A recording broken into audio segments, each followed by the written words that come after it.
A very good afternoon from Circuit Park Berghem here in the Netherlands, as it is time to go racing here for the Chrono Karting Dutch Championship for Rotax and KZ2.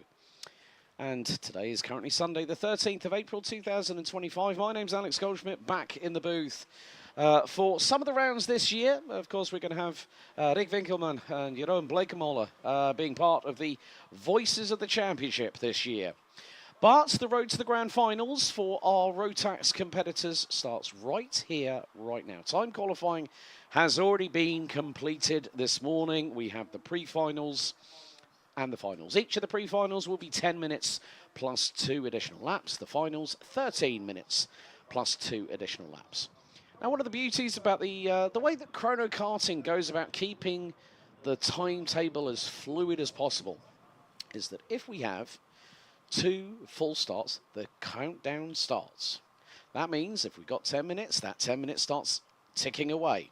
There is your timetable. We've got a very, very compact and busy schedule this afternoon because today, on Sunday, here at Chrono Karting is also race day.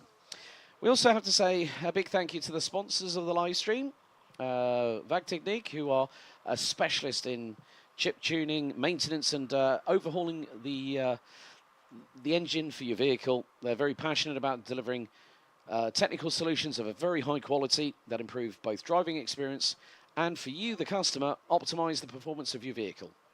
They're a market leader in chip tuning, so tailor-made solutions that are provided can maximize the power, torque, and efficiency of the engine on your performance vehicle. Vittehaaf Racing facilitates karting and circuit racing for all ages at every budget level, and they're always looking for new talent. They also provide a healthy dose of guidance, atmosphere, and fun. Once again, for 2025, a big thank you to the team at Camp Company GmbH, providing live timing, live scoring, and of course, the pictures in sound and vision that you see on your screens. If you're watching here at the circuit, or if you're not able to make it, well, thank you for joining us on the official Chrono Karting YouTube channel. Right, now that bit is out of the way, and I've taken a breath. Yes, it's been a very, very busy weekend for yours truly. Just literally got here just a few minutes ago. For those wondering how you can find out about the results, well, if you have either an iPhone or an Android phone, you can use if you download the Sportity app, available in the iTunes Store or the Google Play Store, you can download that.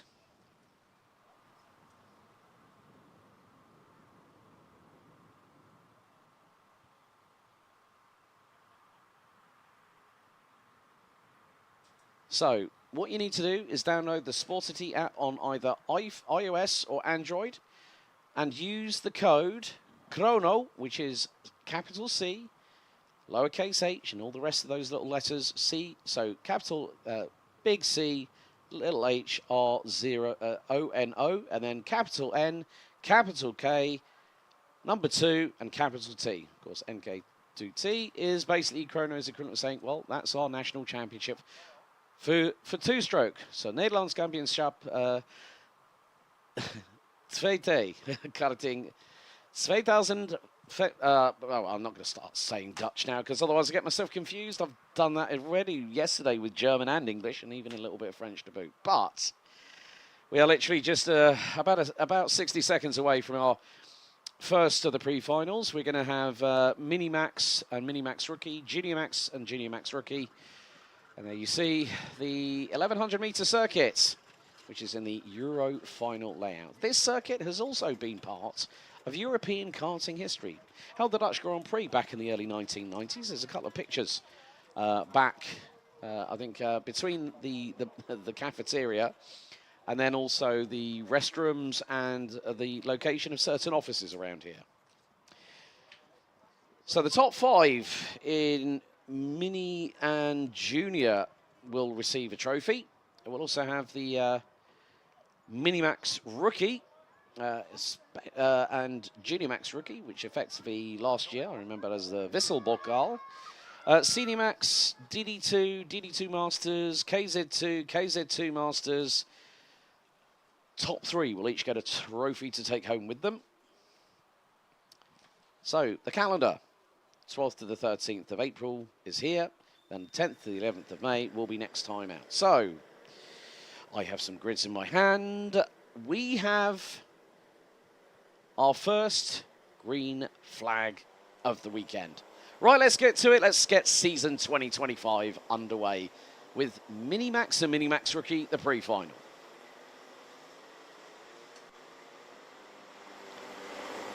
So here's your grid, starting on pole position. The top time in qualifying, Nikki Naruhito Tomasi will be joined by a fellow rookie, Noah Stayholder, on the outside of the front row. Keijmois and Milano Shiphorse will be on row 2. Lawrence van Vlaanderen and Jara Kiewicz row 3. Mick Klinkers and Tiger Holthausen round out row 4. And rounding out your top 10, it's another pair of rookies, Max van der Meer and Leon Herbols. Sven van Melk and Pelle van Echtelt round out row 6. Jim Danen and Jesse Moonen, row 7. Julius Grabal and Mika Vonk, row 8. And Matthias Clever, Belgian by way of Brazil, rounds out your 17-strong grid. So, temperatures at the moment, 16 degrees Celsius. Humidity around about 72%. Partially cloudy, well, very cloudy up above here at Circuit Park Berghem, not too far from Eindhoven Airport. Wind is to the east, around about 26 kilometers per hour. So the drivers are going to hit a bit of a headwind at some points on the circuit, but it is going to be the 2x2 rolling start formation as customary. Apart from KZ2 and KZ2 Masters, they will be standing start only because they are 6-speed shifter carts with a lot of torque going through the back axle. And if you try a rolling start with that, prepare for some madness, that's all I'm saying. But it's one of the most difficult disciplines in modern day karting, of course. And looking for a 5th successive world title. Max Verstappen won the KZ category back at Paul Fletcher International in 2013. And look where that young man is now. Right, here we go. It's time to get season 2025 for Chrono Karting. The Dutch Championship underway here at Circuit Park Berghem. So they come out through the final corner. It's time to get the revs up. Lights on. And I didn't see the lights go out, so we are going to go around again. Yes, full start called. Oh, it's good to be back in a karting paddock again, even though I haven't really managed to catch up with anybody today, but I'm sure I will do after today's festivities behind the microphone once again. But if we go another full start, that timer is going to start ticking. And, well, we've had it before in Chrono Karting. I think it's quite a very intuitive way of just... It puts the pressure on the drivers a little bit more, let's be completely honest. So, if you are watching on the Chrono Karting YouTube channel, please do not forget to like, share, and subscribe whilst you're at it.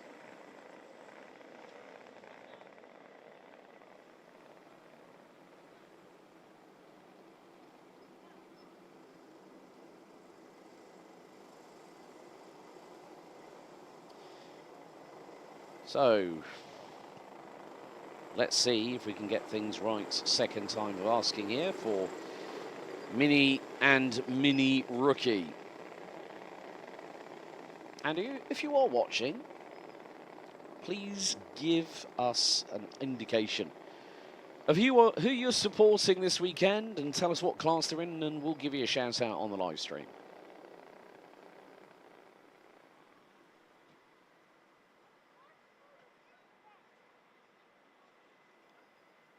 So the results of each pre-final, after all penalties and all items of business have been confirmed, then that sets the grid for each of the finals. Right, second time of asking, revs up, lights on. And we're underway for 2025. Good start by Nikki Naruhito Tomasi as they dive through into the opening chicane. Tomasi leads the way as we go into the first sweeping right. They ended up going through the chicane just a moment ago. All bit of a clash towards the back end of the field, but Nikki Naruhito Tomasi leads the field down the back straight away. Lawrence van Vlaanderen now up into P. Oh, spinner at the back. I think that might have been the 110 Jesse Moonen, but Lawrence van Vlaanderen in the 170. Chasing down Nikki Naruhito Tomasi as they make their way through in towards the far part of the circuit. Really technical and twisty towards the far part of it.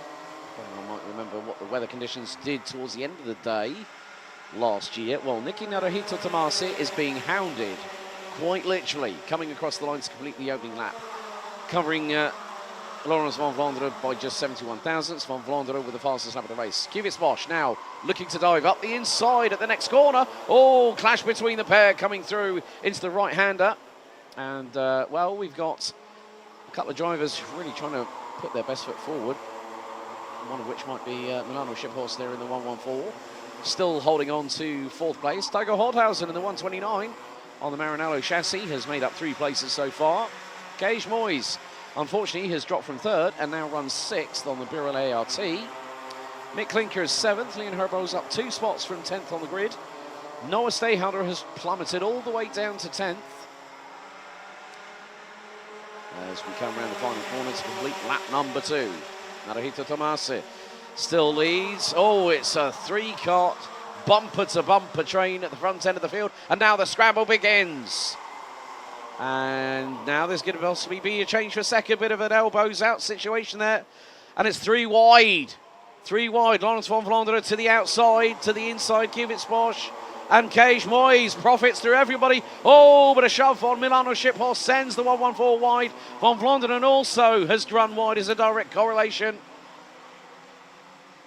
So it was only a matter of time before the good old elbows were out and sharpened. And let's slip the dogs of war. That's exactly what's just happened in this opening race of the 2025 season. Of course, a lot of the Chrono Karting drivers did take part in the opening round of the Benefit League. The Benefit League concludes in round about 4 weeks' time at the home of champions Karting Genk. And still, oh, mistake there from Holt. I think it was Mick Klinker's one who just made a little bit of a mistake there. Now Stayhalder up. Now I think is that the 104? Not too sure, but the big thing is these Minimax drivers, Minimax and Minimax rookies. Well, Naruhito Tomasi is a rookie and has just moved up to the class this year. So we will see how things proceed over the next 6 minutes and 40 seconds, plus an additional 2 laps. So Naruhito Tomasi on the CRG, just controlling proceedings. Kvyat Bosch 2nd. Moyes now 3rd. Stayhalder 4th. Klinker's 5th. Holthausen, Vandermeer, Herbos, Pelle van Echtel doing a really good job. So is Jim Darn, and both have moved up 3 spots apiece, so run 9th and 10th respectively. Nico Vonk started 16th now, currently runs up in P13. Jesse Moonen bringing up the rear of the field. Noah Stayhalder, fastest up of the race so far, 49.122 on lap 4. And was the only driver, apart from Jesse Moonen, that was running in the 49s. Everyone else 50 or 51s. Now it's a 4-horse race at the front end of the field.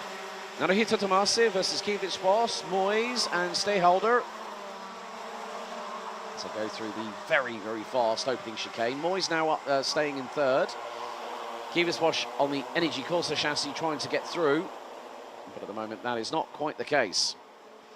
However, there is still a bit of time, just over half of the race to go. Oh, a little bit of a slight rub between Moyes and Stayhalder as they battle for P3, and that's allowed now. Oh, Kvyat Bosch dives for the inside move, in for the lead, and gets it. That was last minute. Lick the stamp and send it by the 103. Yada Kvyat Bosch gets through and now takes the lead from Nicky Naruhito Tomasi as we hit the halfway point. 6 laps in the books, and now Stayhalder dives into turn 1 past Gage Moyes and gets the position. Matthias Clever battling away with the likes of, I think it is Milano Shiphorse and Julius Grabau, the latter being from Germany. And now it's all kicking off. Oh, bit of a squeeze. Stayhalder being pressurised to the right-hand side of the circuit by Nicky Naruhito Tomasi. And that is bringing back in the 2 behind, one of which I would imagine is going to be Gage Moyes, the Burlot in 4th place. And then Mick Klinkers. Oh, and someone has gone and cut the grass. Well, Pelle van Achtel in the 142. That's an unfortunate shortcut. But the race directors will not look favourably on that one, I'm afraid. Some of the drivers absolutely going hammer and tongs into turn one. Now change for lead again. And this is really, well, Naruhito Tomasi just steamrolled up the inside. And on that note, Kiewicz Bosch now goes all the way down to fourth. Gagemo is trying to get through on Noah Steyhalder in the 112. He's now going to dive to the inside. Oh, sneaky, sneaky. But Naruhito Tomasi said, no, you don't. You've got to do better than that.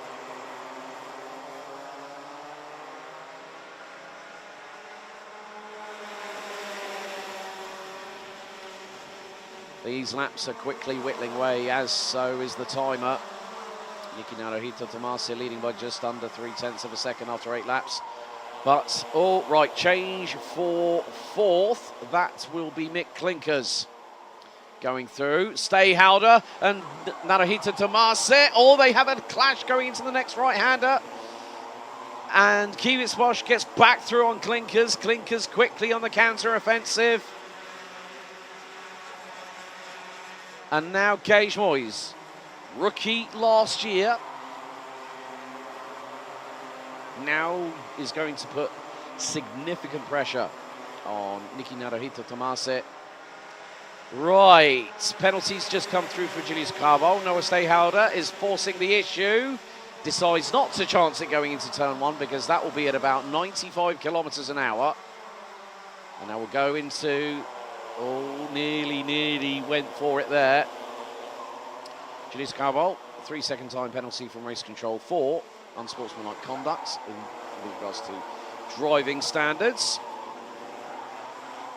But what an explosive race to start the Chrono Karting 2025 season.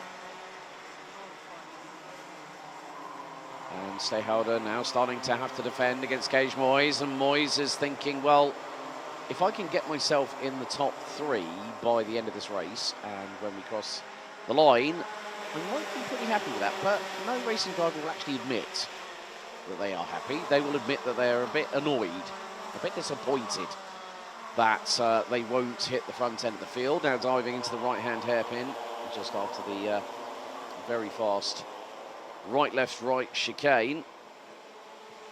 Well, Tomasi goes defensive. Good move there by the 125. And holds on to that race lead. But Kiewicz Bosch is closing in rather quickly.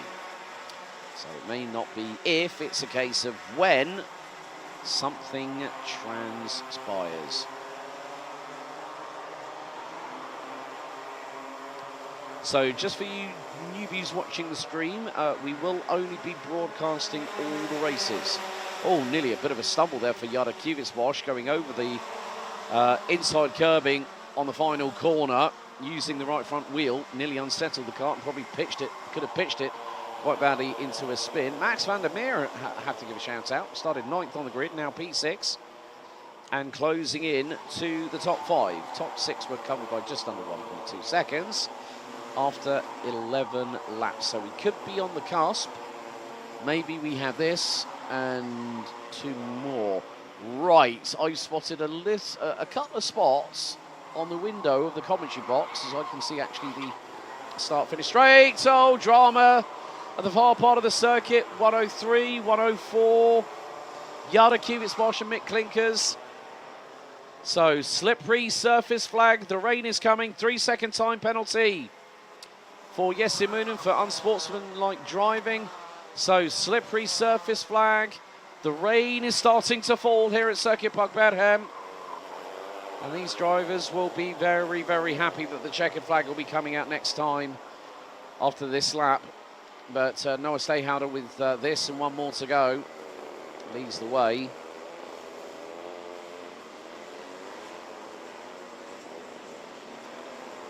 And, oh, well, no, stumble from Steyhalder. Nicky Naruhito Tomasi gets through for the race lead. So, those drivers looking to put slick tyres on, all stumble there. The back end all over the shop for Nicky Naruhito Tomasi as KZ2 now spins. Tries to go up the inside of Noah Stayhouder and loses not just one, but 2 places. You can see that the rain is starting to come down now, so the track is losing its purchase. Oh, Noah Stayhouder backwards into the barriers of the final corner. And, well, that kart is beached, I'm afraid. Final lap underway. And, well, yeah, I can understand the frustration, but with the wet weather conditions, you've got to be very, very careful, especially when it's the last couple of laps. Oh, another clash going through. That's at turn 4. I have no words. I seriously have no words on what has happened, but can I be surprised? Not really. But to finish first you must finish. And Nicky Naruhito Tomasi has weathered the slight microstorm that we've had here. In other words, the rainfall that is literally within the last 2 to 4 minutes has just landed at the circuit. So the checkered flag is being prepared by our Flag Marshal Marine on the start-finish straight. Nicky Naruhito Tomasi wins the first pre-final of the season. Second, Max van der Meer, 9th to 2nd. Oh, more dramas coming out of the final corner. And backwards over the line goes Mick Klinkers in the... Oh, that's a start. I'm going to have to admit this. Mick Klinkers, you've got style points for that one. Right. On that note, let's take you through the provisional results of the pre-final for Mini and Mini Max rookie. Nicky Naruhito Tomasi wins by nearly 2.5 seconds after 14 laps, with the rain coming in to spice up the party, let's say.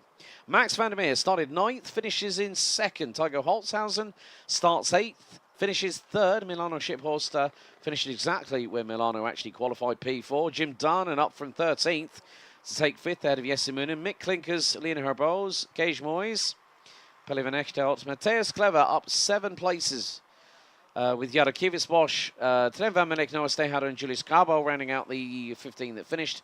Mika Vonk out on lap 12 and Lawrence van Vlaanderen out on lap number 11. Next up, it's the pre-final for Junior Max and Junior Max Rookie.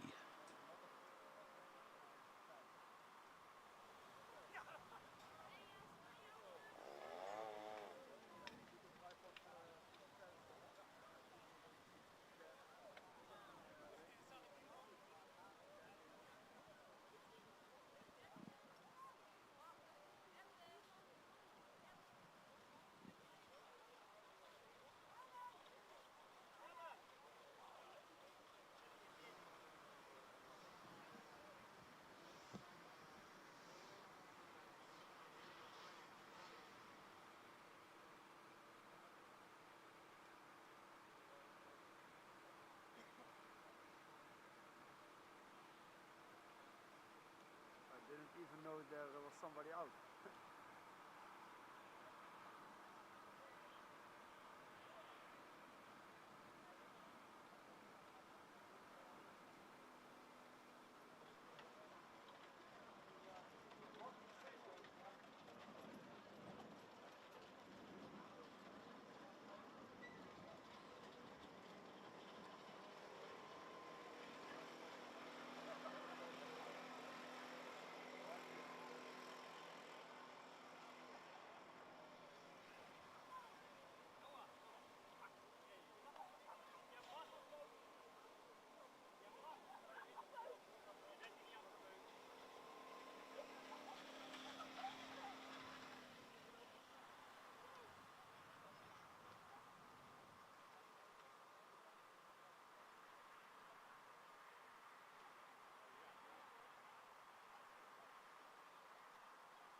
Well, I've just had a chat with a couple of the team behind the scenes. I said, welcome back the craziness and chrono karting here in 2025. That was the perfect race. A little bit chaotic. The weather coming in and making making it quite interesting. But time for the next pre-final, Junior and Junior Max Rookie. Let's take you through the grid. This is as follows. Starting on pole, Lieke van Berkel, joined by Boris Maximov on the front row. Van Berkel will start on pole position. Max Sadurski will be joined by Luca van Leer, ahead of AJ Berghoff and Berghem Blankenberg, rounding out your top 6 drivers. Nick Blurmers and James van der Poel round out the top 8, ahead of Devlin Yater, and Storm van Rossum completes your top 10. Boris Verhaag, Noorden Engelsman, Bram van der Weken, then Jut Drent, Lionel Munguia, Sepp ter Horst and Marijke Hiemstra round out your 17-strong grid. So they've completed their exciting lap. They now go onto their formation lap around the 1100-metre circuit. Oh, is there a little bit of sunshine going through turn 4? I think there might be, but with the wind at nearly the best part of 30 kilometres an hour to the east, we could see some very significant shifts in the climate conditions here at Circuit Park Berghem. But what can I say? It's part and parcel of racing. You have to grin and bear it a little bit and see how things go.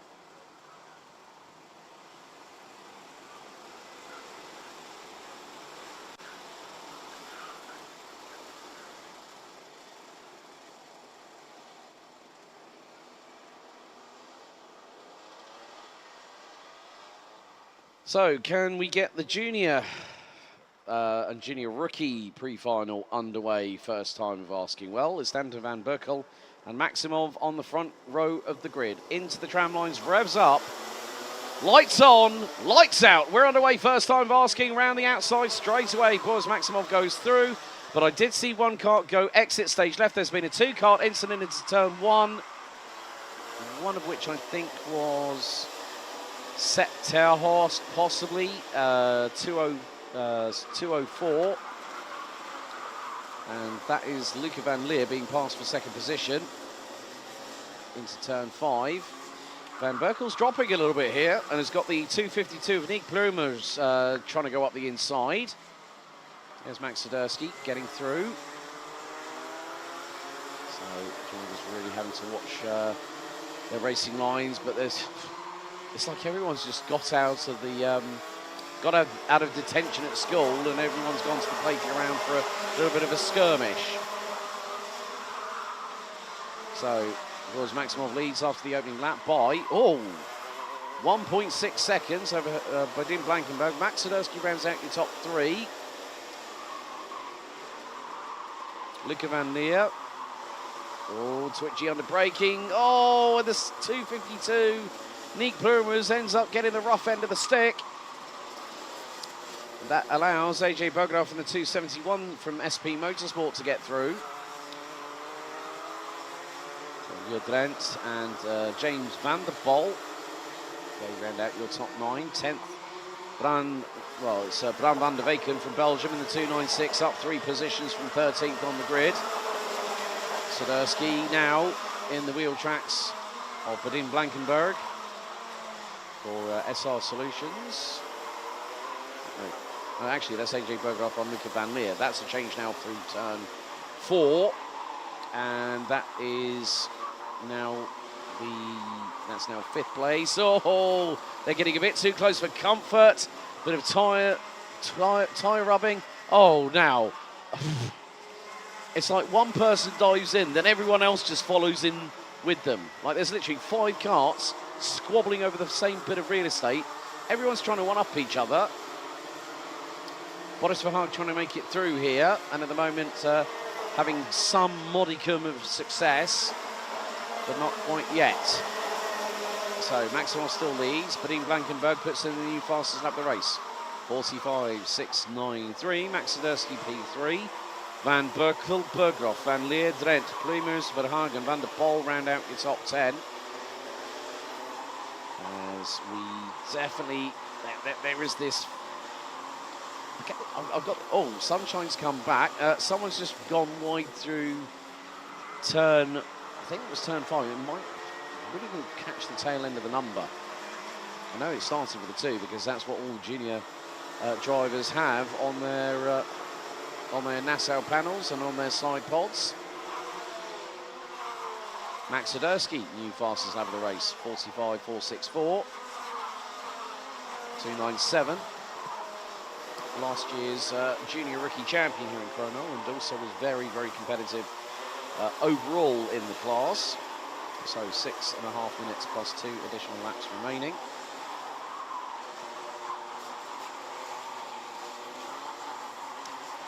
So no time penalties added by race control as of yet, but they may still be investigating matters out on track. It won't always be decided during the race. There will be the odd occasion when we will see that those will be discussed, and maybe the drivers, some of the drivers might be called to the stewards panel run by the ASN for the Netherlands, Knaf. But Maximov has now started to consistently put some good laps in. Swiderski is really, really firing on all 125 cc's of that Rotax Max Evo engine. Bolted to the right-hand side of his Kart Republic chassis, and he's right with Badin Blankenberg at the moment. Swiderski last time round put in the fastest lap again of anybody in this race, 45.236.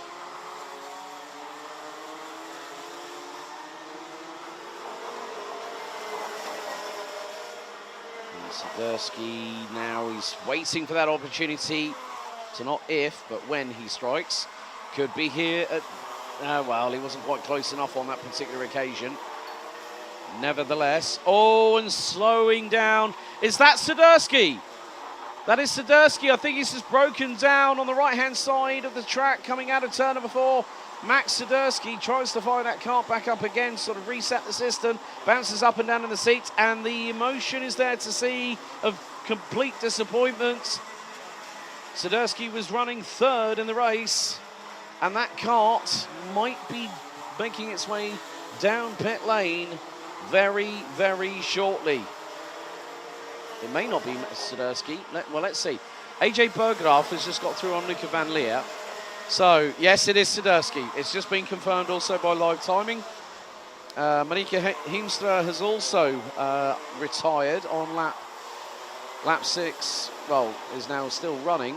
Hasn't retired yet, but Max Swiderski, that kart, not running well at all. Maximov is starting to hold on to that lead.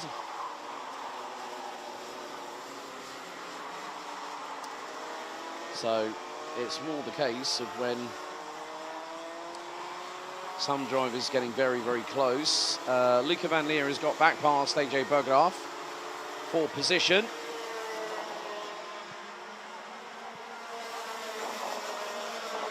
So still plenty of, well, in some respects, some people would say that 3 minutes and 40 seconds is still plenty of time, but, oh, change there. Luca Van Leer gets past for 4th place by AJ Berghem behind them. You've got, that looks to be Bran van der Weken, I think, that has made the move on Nick Boomers. Boris Verhagen's got through as well. We will find out on the live timing very, very shortly. But Maximov is definitely making sure his intentions are noted ahead of this season. So 3 minutes to go, plus an additional 2 laps. Swiderski confirmed as the first official retiree of the meeting. That's very unfortunate for the 297 from SP Motorsport. But unfortunately, that is part and parcel of karting. Van Leer and Berghem still battling away over 4th and 5th behind Badin Blankenberg in 2nd. Lieke van Berkel running out in the top 3. Top 10 will be Van der Weken, Prumers, Verhaag, Jodrent, and Lionel Munguia. Oh, and another kart slowing. That's James van der Poel in the 2.06 from Van der Poel Karting.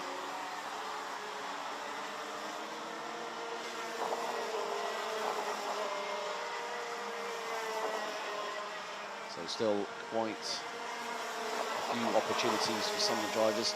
Bran van der Weken, new fastest lap down in 6th place, 45.092. Oh, that Rotax engine has been turned up and cranked to volume number 11, in the words of Spinal Tap. A little bit further back. So you got Berghem, Van Leer, Van der Weken. That is Boris Verhaag diving up the inside. Oh! I think there might have been a little bit of sidewall rubbing there, but Nick Blumers had to get out and dodge rather quickly, just avoid it. On that particular occasion was very, very lucky that both of them got away with it pretty much scot-free. It's never easy when these drivers have to navigate this 1100 metres a second. It's quite fast a lap here, you know, around about 45 seconds for juniors. Seniors, I think we're probably going to be looking at about 42, low 42s to maybe low 43s at optimum pace. Berghem, however, is not out of the woods yet, as diving to the inside at 5. That's Van Leer through. And Bran van der Weken has caught the pair of them, and he nearly got through on Berghem as well at the same time.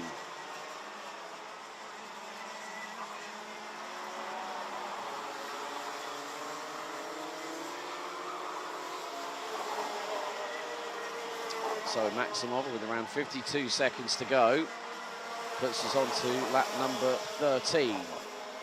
So it looks like, oh, nice pull out of the slipstream there by Bran van der Weken on AJ Berghem. Gets through. That is a change for 5th place, and Van der Weken started down in 13th, now up 8 spots into 5th. Good running there. Seb Terhorst has dropped down to 16th behind Marike Hiemstra and then James Van der Poel. Van der Poel having that big drama just a few moments ago.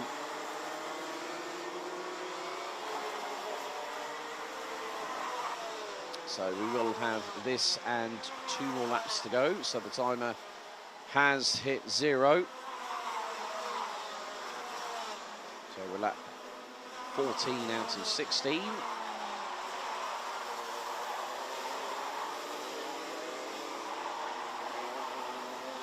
Van der Weken is not being sat. Van der Weken and Van Leer. This could be rather intriguing.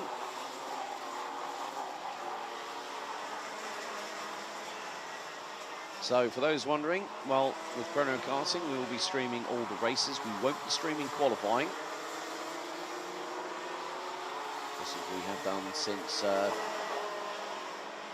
early last year in February. But there's 2 laps to go. Maximov leads by nearly 1.5 seconds. Van der Weken dived in right at the lastminute.com at that particular occasion. Got through at T1 on Luca Van Leer. And there's AJ Berghem using the human DRS. What I mean by that is you will lean forward as far as you dare in your kart, but still make sure you're able to see. Oh, and we've got one off. That's at turn 5. 236. Jud Drent, one of the rookies. And instantly gets past on the rejoin. But the final lap is underway. Boris Maximov leading by nearly 1.7 seconds. Ahead of Odin Blankenberg. Lieke van Berkel, Bran van der Weken, Luca Van Leer, AJ Berghem, Boris Verhaag, Nick Blumers and Jud Drent. Well, Blumers is... and Drent, they both dropped. Big surprise there. Might have been contact between the 2 individuals, which obviously would explain Drent going backwards on the outskirts of turn number 5. But it is going to be from lights out to checkered flag. Was Maximov on the outside of the front row. We're going to see Alain, our flag marshal, wave the checkered flag. And Boris Maximov gets this season off to a perfect start, finishing nearly 2.4 seconds ahead of Bodine Blankenberg. Lieke van Berkel, Bran van der Weken up 9 spots to finish 4th at the end of that race, ahead of Lieke van Leer and AJ Berghem rounding out the top 6. Boris Verhaag started 11th, finished P7 ahead of Storm van Rossum. Lionel Munguia up 6 spots from 15th to round out the top 9. And Nu den Engelsman completes your top 10. Rounding out the provisional results as they speak. David Mieta, Jud Drent, James Van der Poel drops all the way down to 13th. Marike Hiemstra Seb Terhorst are the 15 classified finishers. Nick Bloomers did not make it to the full race distance, and Max Sudersky, unfortunately, breaking down on lap number 8. Right, Junior Max done and dusted. Next up, it's the Senior Max Pre-Final.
Okay, let's go through your grid for the seniors.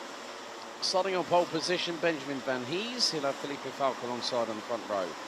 Kaz Boshouse and Sam Bergstein will run out row 2 ahead of Flynn Fitters, Dave Stevens, Mitch Hayner, Thijs van Wijk, Kevin Navis and Julian Glosman who ran out your top 10. Matthias Turlo, Dylan Hummel, Jord van Wijk, Devian Roost, Siem van Vliet, Jay Zurveld, Jur Valkenaars, Luna Blum. Good to see her back on the grid. Dominic Shapers, Bram Plomp completes your top 20. Scott Westhoven, Sven Slagmolen, Jim Back, Ralph van der Pavert, Krik Knuren, Mike van Maastricht, Kian de Jong, Steen Peters, Rein van der Meer, Enzo van den Dickenberg, Dylan LaHaye, Raymer van Beek, Philip Wisniewski, Luca Brima, Martin Herrera, Jake Menton, and rounding out your 37-strong grid, Ruben Lichtenstein in 37.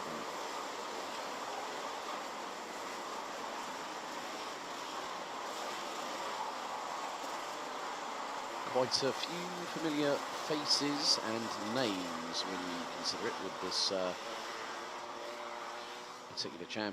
particular category. I think pretty much everyone, the majority of these drivers I've known for quite a few years. And obviously now being back with, I have to say, firstly, a big thank you to Gabi from Chrono for asking me if I would return, and I happily said yes. This is a wonderful championship. It's a shame I haven't been able to spend as much time as I would like, but obviously schedules can get very, very busy.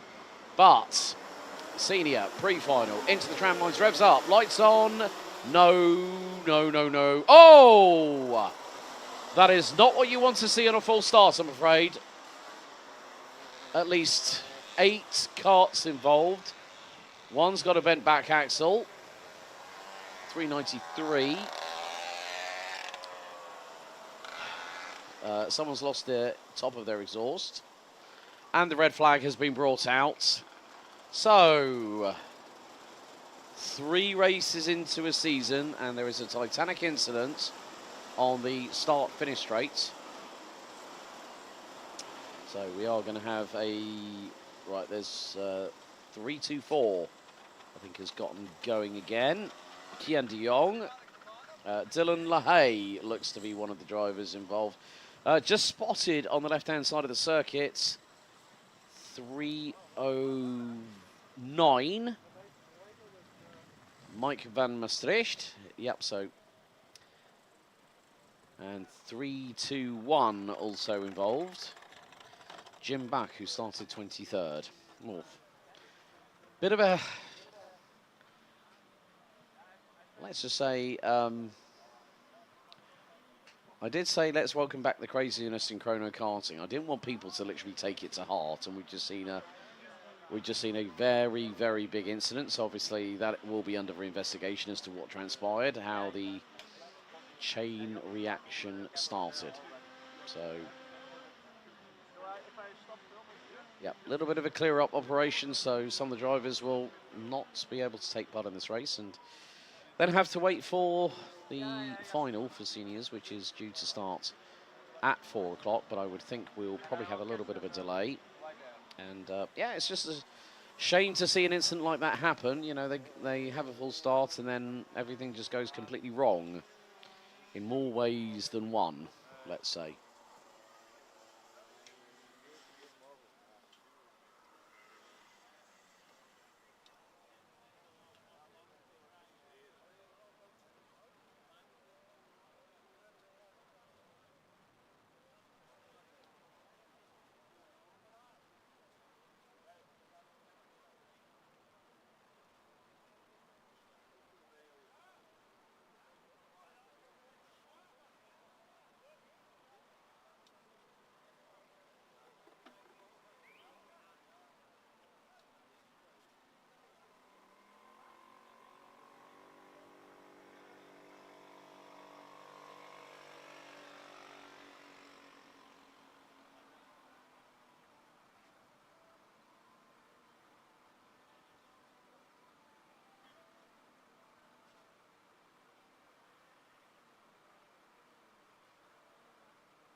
Okay, we were due to have 37 on the grid. That field has somewhat been a little bit decimated, so to speak. So Benjamin Van Hees due to start on pole, Felipe Falk, Kaz Boshouse, Sam Bergstein, Flynn Fitters, Dave Stevens, Mitch Hainer. I have seen that Enzo Wenden Dickerberg has gone back to the awning. There's going to be quite a few drivers.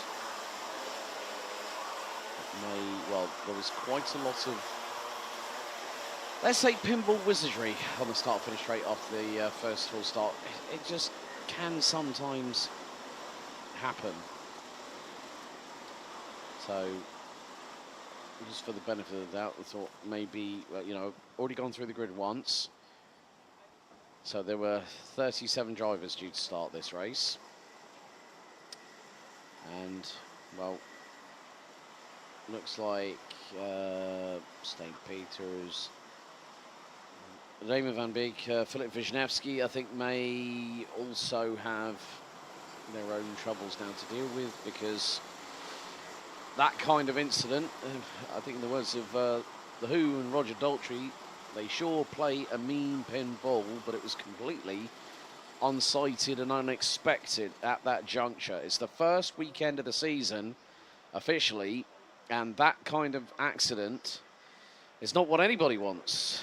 But Van Hees and Falk on the front row, into the tram lines, revs up, lights on, lights out this time. Here we go, 10 minutes plus 2 additional laps, and Felipe Falk loses about 3 positions going into turn 1. So Van Hees leads the way. Second, I would say that's probably Caswell's house. There's a couple goes skirting wide. Oh, and someone's had a bit of a tank slapper coming out of turn 5. One of the Sodi carts trying to make up a couple of positions through into T5. So very, very frantic opening first lap here. But Benjamin Van Hees leads the way. Kaz Boshouse second. Felipe Falk, I thought I'd lost quite a few places, but actually maybe 4th or 5th out of the final corner. So Van Hees leads off the opening lap, but diving up the inside into turn 1. Risky, but worth the risk. Kaz Boshouse now leads. So Benjamin Van Hees, Flynn Fitters, Felipe Falk, and TB Kart teammate Mitch Hainert rounds out your top 5. Kevin Navis up to 6th from 9th on the grid. And Mitch Hainert, Sam Bergstein. Dave Stevens, Jort van Wyk, the number 333, makes up 4 spots and is currently in P9. 10th, Mathis Turlo making a return to competitive senior Rotax action.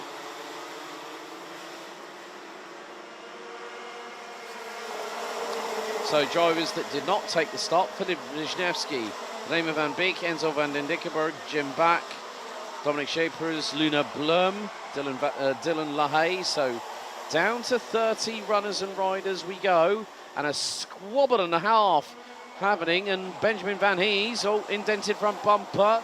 OTK trying to go round the outside, might be Kevin Navis.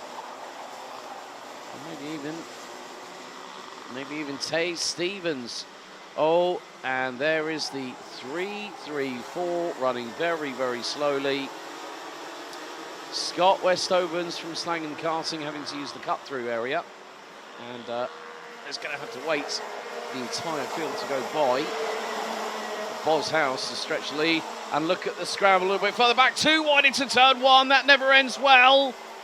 They still made it through. Mamma mia. And it's 2x2 hurrah Noah's Ark style coming out. Oh, someone's got a noisy exhaust, so straight away there's going to be a mechanical black flag. Right, ignoring yellow flags, penalties for 337 Bram Plomp, 335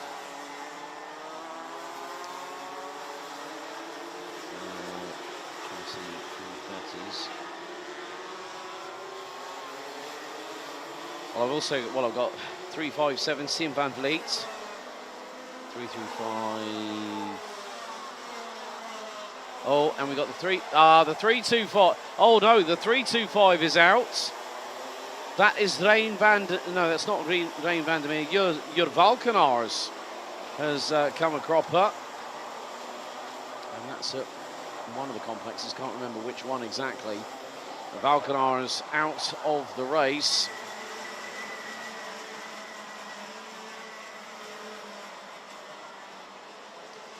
Oh, right. A big thank you to Michael, our timekeeper, who's giving me the results, which I will update you on as and when I am able to. But Felipe Falk and Mitch Haynett leading the peloton. There, Linus Cern. I'm not surprised. 85 thousandths between them across the line after 5 laps. So, just under 6 minutes to go. There's Flynn Fitters and Sam Bergstein.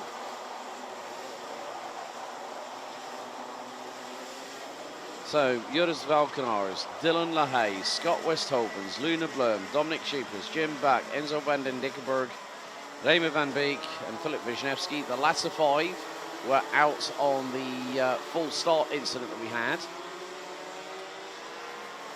So quite a few drivers. We've gone from 37, that's 9 competitors. Felipe Falk just flirting with the outside edge of the dirt, just coming out of the final corner. And if he makes a mistake, well, Mitch Haynett's going to dive through, and he does, through at turn 4. So Mitch Haynett now takes second away from Felipe Falk. Oh, and a nice dive here through 5 on Flynn Fitters. Sam Bergstein, the number 319, the privateer, makes his way through.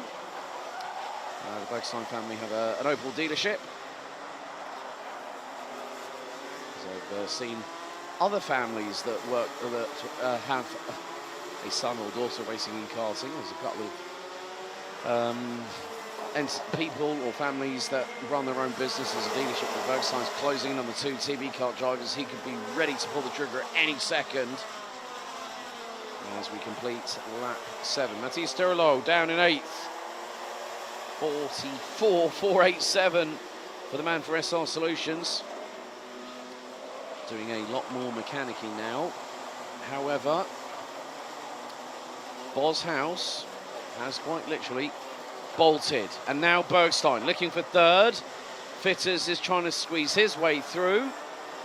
That's on Felipe Falk. That's not quite happening yet. For the, well, the 378 is at the minute out of harm's way, so to speak.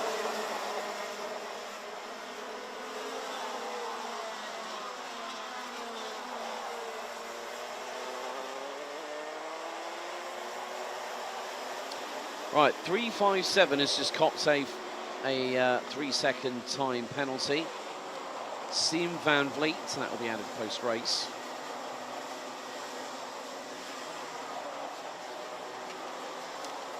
Oh dear, right, that was number 382.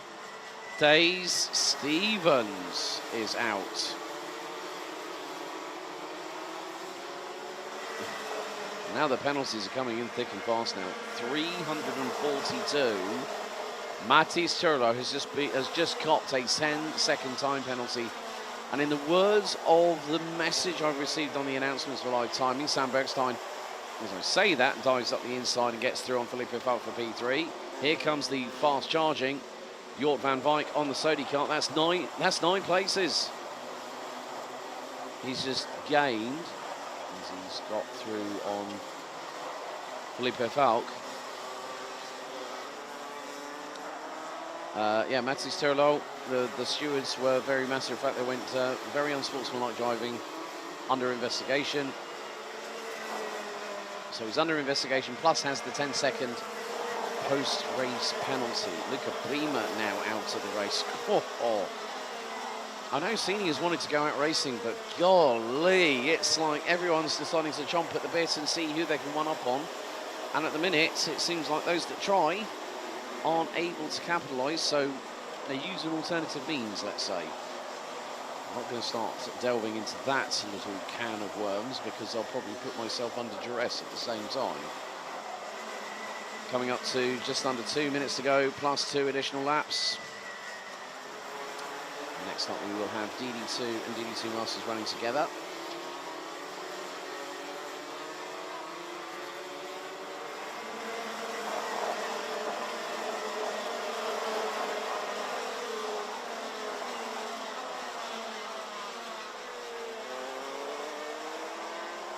So, last driver running out on circuit, according to the live timing.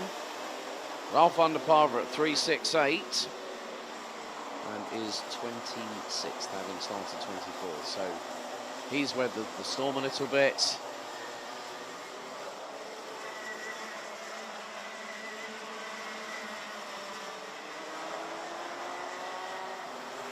But meantime, well, Casbar's house needs to keep the blinkers on. What does that mean? Tunnel vision, in other words. Now the lead expands to 3.5 seconds. Sam Bergstein closing in on Mitch Haynett for that second place. Imagine maybe this and 2 more to go. So 3 laps running on lap 13. So 3 laps will make it 16. Who said a calculator can't do maths without using one? As in, quick fire.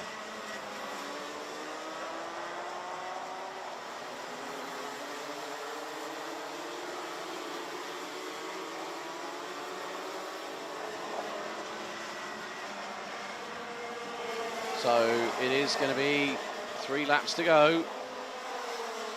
Once the timer hits 0.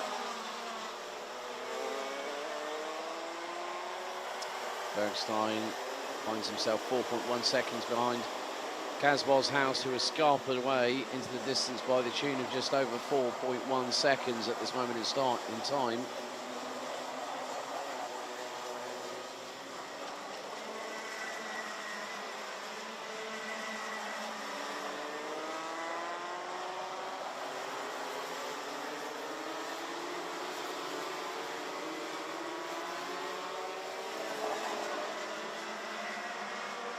So this is where we come to crunch time, and so 342 has got 10 seconds worth of penalties. 357 Sim van Vliet has had a 5-second penalty for ignoring a yellow flag, and then insult to injury, 3-second penalty for unsportsmanlike driving.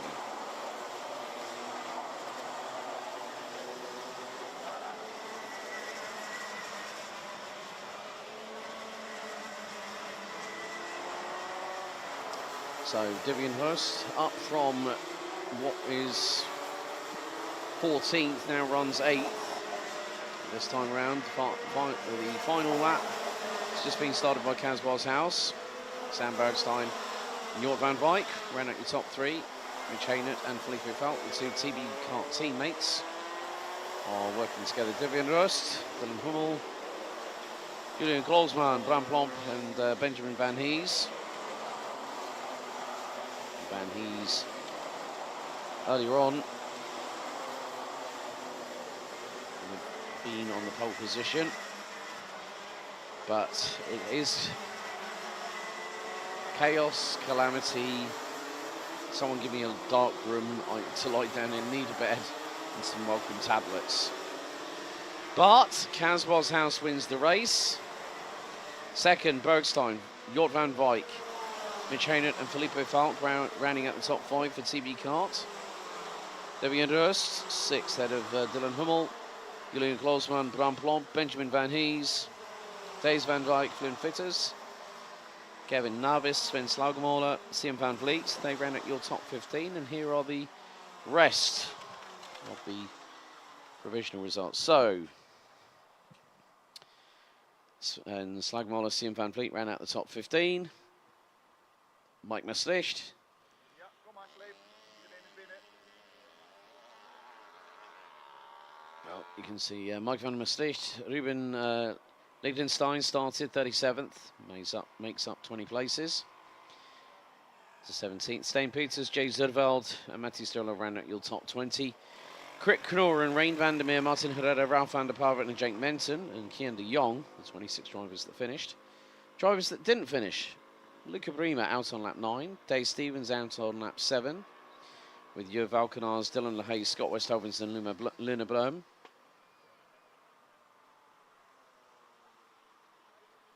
And then rounding off the 5 that did not take the restart: Dominic Scheppers, Jim Back, Enzo van den Dickenberg, Remy van Beek and Philip Wisniewski. But that, as they say, is that for these drivers.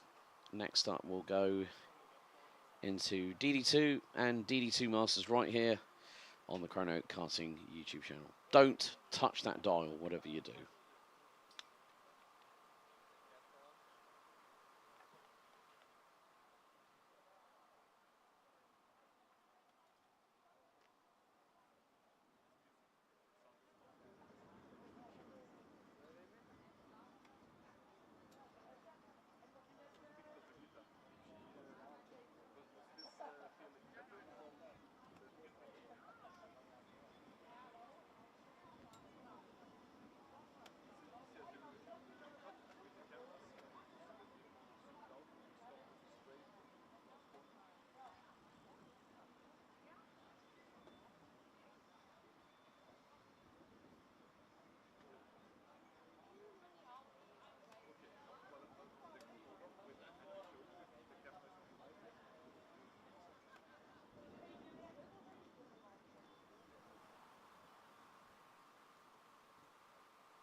Okay, time to get underway with the next pre-final after a little bit of a delay with a clean-up operation required.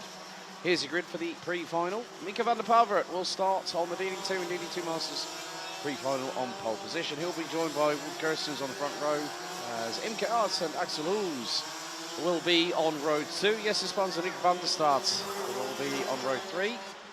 Luca Neuenhausen will be joined by DD2 Masters pole sitter. Doesn't matter which karting paddock I go to in Rotax, that man is normally there in some form or another. Christoph Adams rounds out row 4. Wim Hulo, last year's Chrono karting Dutch champion. He starts on the inside of row number 5 and is joined by Derek van Kurt in the number 444. Tom van Weert, Milan Vroom, Gwen Bloxhill and Nicola Guillaume round out your 14-strong DD2 and DD2 Masters grid. And once again, it will be 10 minutes plus an additional lap. And so far, touch wood, as he taps on the desk. Right. We haven't had an instance where we've had 2 full starts and then we've kept the timer going. I think I can't remember whether it wasn't a Chrono karting event. It was Rotax Max Challenge Latvia. Oh dear, problems for Gwen Bloxhill.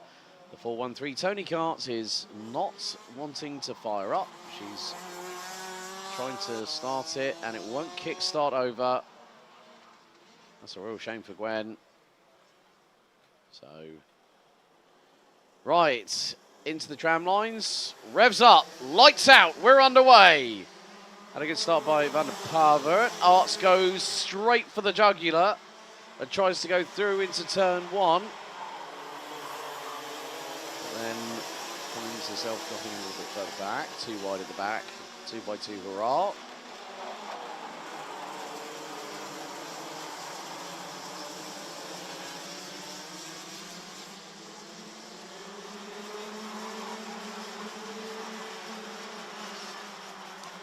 So the early fracas, well, not fracas really, it's more the early situation here is the top 3 trying to start to break away, but Van der Pavert has always been quick as a junior, then was quick as a senior, then went to DD2, and again, very, very quick. Maybe a change for second. Axel Hoes up the inside of Wood Kirstens. Their teammates at Combi Kart Racing. Berghem, I'll come and see you. Willem van Blues, I'll come and see you a little bit later on once we've got the podiums completed. Change for position again. So the 2 playing musical chairs in 2nd and 3rd position respectively, but they've got to watch their 6. Imke Arts is closing with a rapid rate of speed, as is Rick van der Slaat on the Sony Kart chassis. And look at this. Oh! That was a bit too close to call. One of the karts got a glance to the left front. By the right rear. Oh, Christoph Adams runs a little bit wide coming out of the final corner. Things are being a little bit closer at the front end of the field. Van der Pavert still leads. With Kirstens, Axel Hoes, Imke Arts, Rick van der Staat. Arts, though surprised, she's already started putting in fastest laps. So there is an opportunity for her to really put the cat amongst the proverbial pigeons, let's say. For a multitude of years has competed in DD2.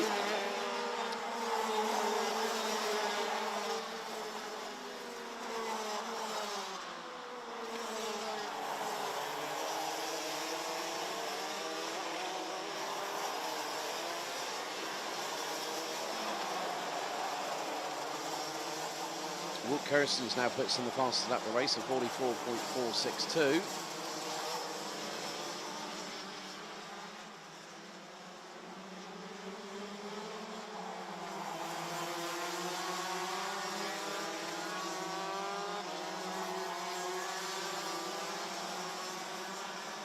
So Van der Pavert leads. Kirstens, Hoes, Arts, Van der Straat. This is top 5 covered by 1.1 seconds. Neuenhausen not too far away either. 3/4 of a second adrift, 1.852 seconds is the differential between himself and race leader Mika van der Pavert.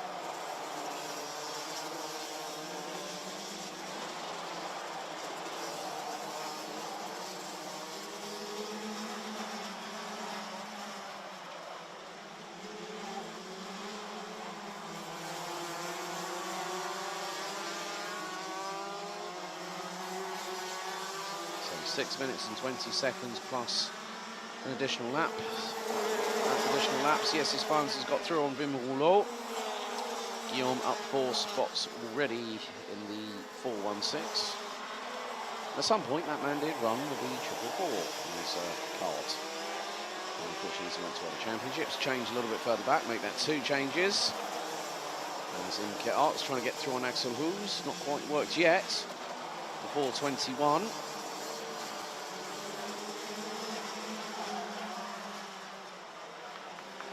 A little bit more of an ebb and flow, so to speak, in this particular class. Class is, and there's the move through the penultimate right-hander from Imke Arts. She gets through, and that is now a change for 3rd place. So well done to Imke Arts, just threading the eye of the needle into the penultimate right-hander. Gets the job done. And, well, Rick van der Start could make the move here into turn 5. Shows the nose, slots back in behind, and then realises, oh, I've got Luca Neuenhausen behind me. Luca. There's Luca. Let's see if he can make a couple of moves on the dance floor, so to speak, as we hit half-time. So Imke Arts up to P3, past Axel Hoos from Combi Kart Racing Team.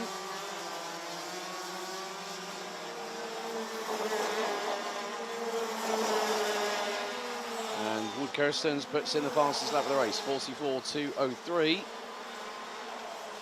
So might be plenty more pace in that kart still to come.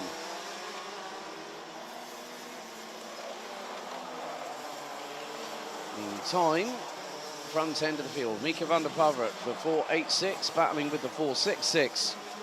Wout Kirstens, they're going to have a hard braking zone. Oh! Mr. Kirstens was looking fighty there. It's like he definitely wanted a bit of a scrap, a bit of a ding-dong battle with the man in front, Mika van der Pavert, the younger brother of Ralph. Good solid run here by Imke Arts in P3, just holding it nice and calm and collected. Axel Hoos, Rick van der Start, Luca Neuenhausen. That is your top 6. Yes, it's Spans. Well, all the way down in 5th position, I'm afraid. So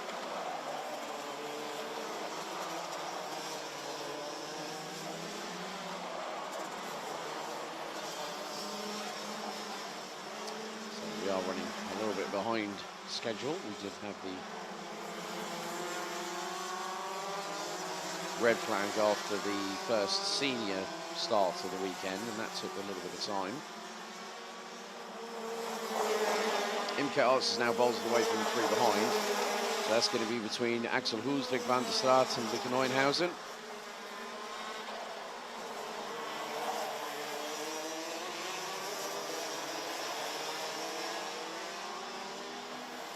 There is a change right towards the tail end of the field. I think one of the drivers involved might be Nicolas Guillaume. However, Mika van der Pavert just controlling the race the way he wants it. And heaven forbid if anyone else tries to steal his thunder at this particular moment in time. But Wout Kirstens would have something to say about this. Times are for show, points are to go, and the more points you get over a race day, the better you feel.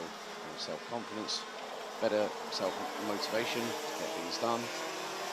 In some respects, you could say the same about the racing drivers. They will put their bodies at risk, and now here we go. Luca Neuenhausen up the inside. That was on Rick van der Start on the Sodi. Van der Start just keeping the rules tracks.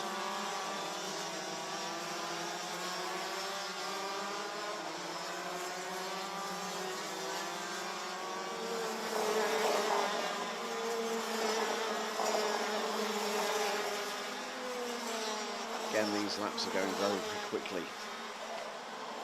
And with 1 minute and 40 plus an additional 2 laps still remaining. It has been confirmed that Lifetime has picked up the Lukenheisen's transponder, has crossed the line ahead of Rick van der Straat, thereby promoting the 488 Ryan Gear work in progress at the moment.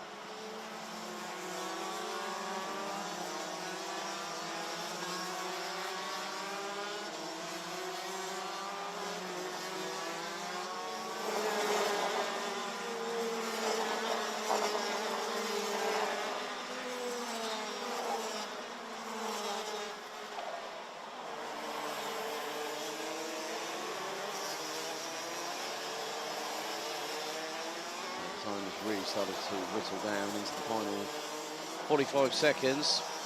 So, not really had any announcements on the live timing as to whether there have been any penalties pushed forward in race to be authorised and approved.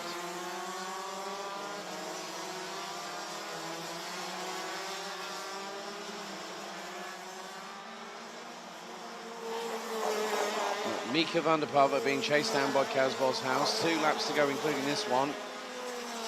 On course for 15 completed laps of this 1100-metre circuit. Has been around for quite a few years or so, quite a few decades. So it's nice to see them deciding to go into action now. That is. It might be the 225.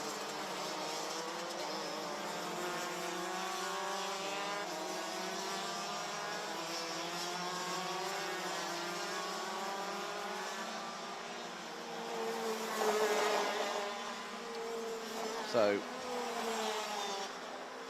we're waiting with bated breath. How far? So, over how many? Okay, yeah. No, fair enough. But the next 2 laps are incredibly crucial in their own right.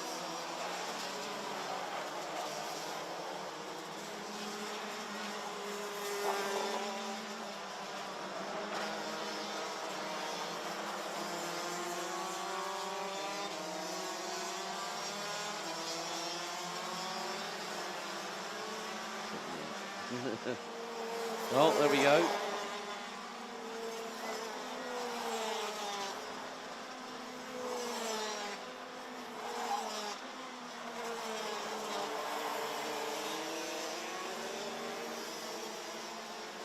But the final lap very much underway. Mika van der Pava keeping Wout Kirstens at bay. Last time the gap around them was 1-1.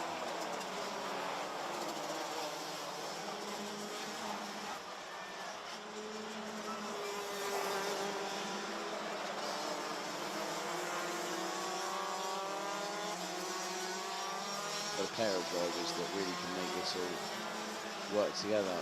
And just waiting for the gainer vehicle coming across the line. Well, not the gainer, but it's the SP Motorsport car across the line. Mika van der Pava wins by just over 4/10 ahead of Wout Kirstens in Kit Arts. Axel Hoos and Rick van der Straat ran out your top 5. Luca Neuenhausen, yes, this one's Milan Vroom, Nicolas Guillaume ran out your top 9. Then we got 4 Masters and a Junior. The Junior will start in 13th place, Derek van Gert. And then we've also got Nicolas Guillaume, Christophe Adams, Monsieur Capitan. I think even if we could coax Ian out, it could be a possibility. But that is one of 2, set in race number 2 out of 2. More to the point.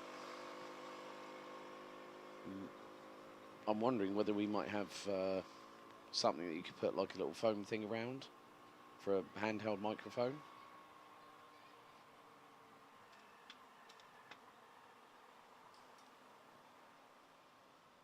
So there we go.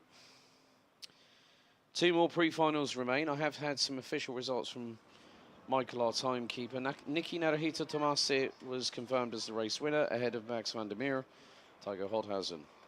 was Maximov, Bodin, Blankenberg, and Lieke van Berkel. Rounded out the top 3 in the juniors, with AJ Bergedorf top rookie in 6th.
So we go from 2-speed gearbox to 6-speed shifter carts. It's the return of KZ2 Master for 2025.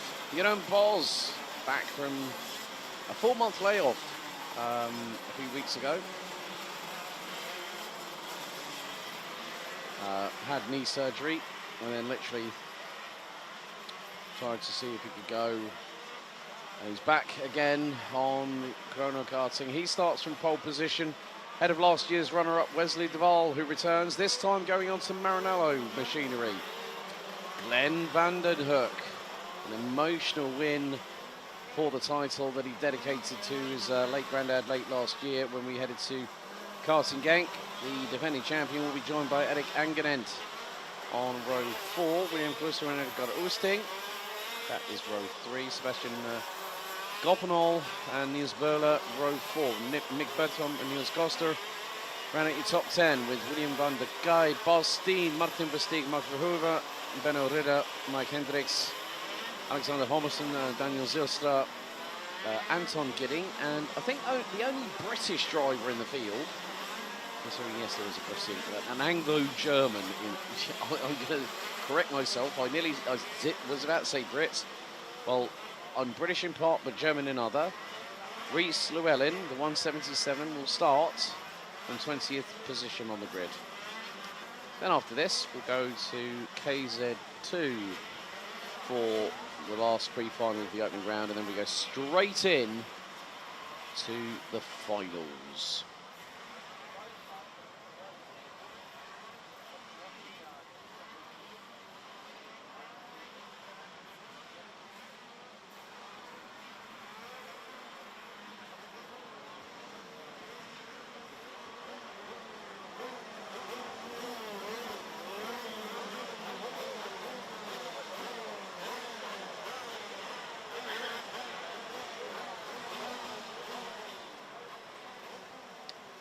Drivers start to line up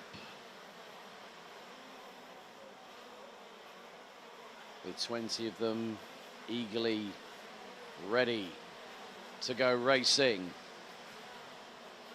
Once the green flag waves at the back, we are with the starting procedure. The red lights will go on. They're going to send them round again. All right, sending them round again.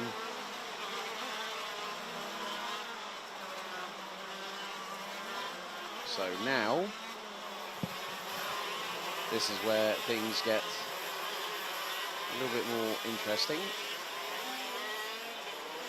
I'm really, really glad to see that Glenn van den Hoek came back. He was looking to decide to call time last year, but we all wanted to see this rivalry go into another year. But you add to that combustible mix, sportsmanship field mix, I might add, especially when we had the Chrono Karting Awards earlier on in January of this year.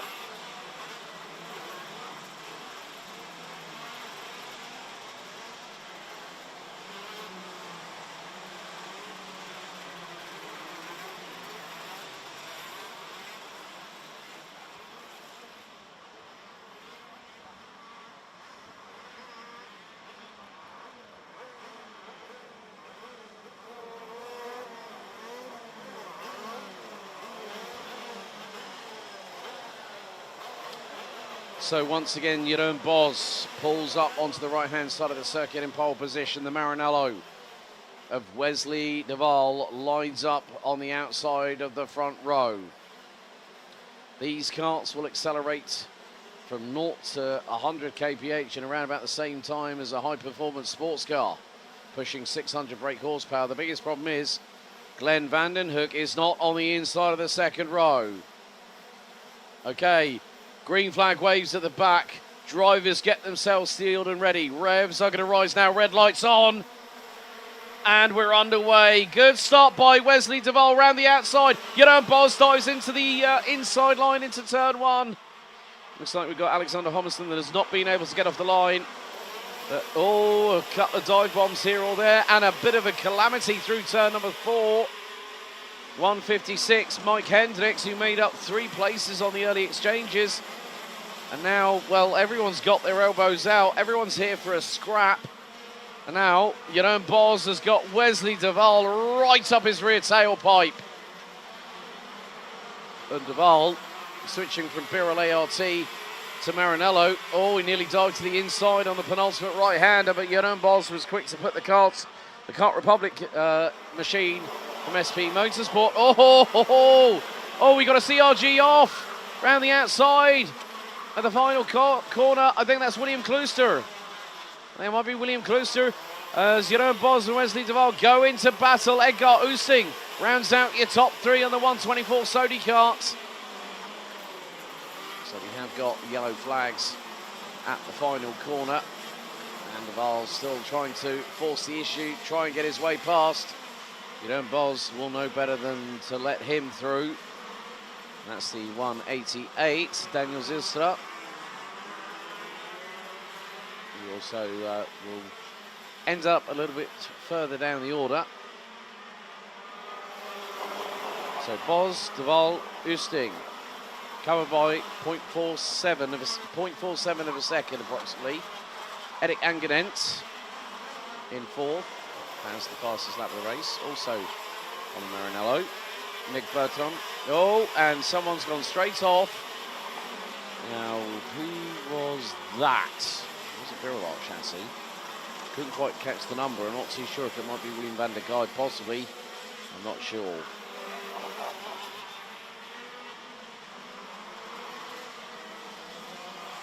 Jeroen Bos holding his line. And oh, a little bit of a shoey from the back end. Edgar Oosting trying to get through. You can't make that one stick, I'm afraid. Top 5 covered by 0.87 of a second. Yellow flags. Let's see who has possibly dropped. Not too sure, but look at the top 6 line of zone. So Bos, Oosting, de Waal, Angenent, Bertrand and Coppenol. Alexander Hamilton not able to take the start. I think it might have been William Klooster that went straight on, possibly.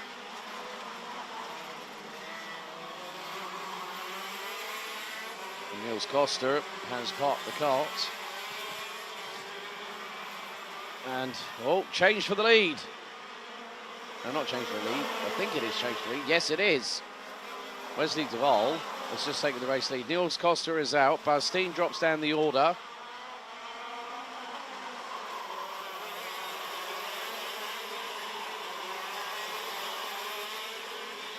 Jeroen Bos now finds himself trying to go through on Sebastian Coppenol.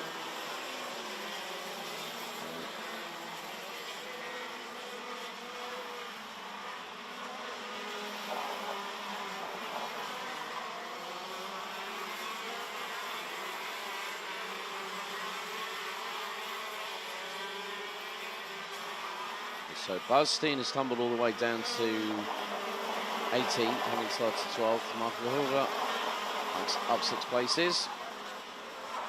And then Michael Verhoeven, you haven't got a red marker, is that what I'm saying?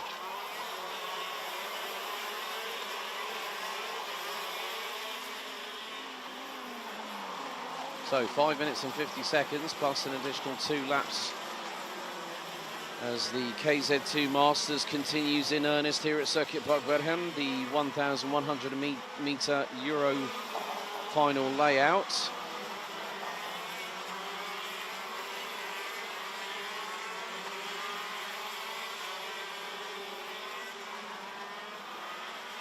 There is, I think that is now a change for lead. Looks like it's not. Well, Edgar Oosting keeping Erik Angenent at bay as the rest of the field come through turns 1, 2 and 3. Into 4, dive up the inside. Jeroen Bos retakes 4th position from Mick Berghem in the 134. Meantime, that was very, very close there from Wesley de Waal.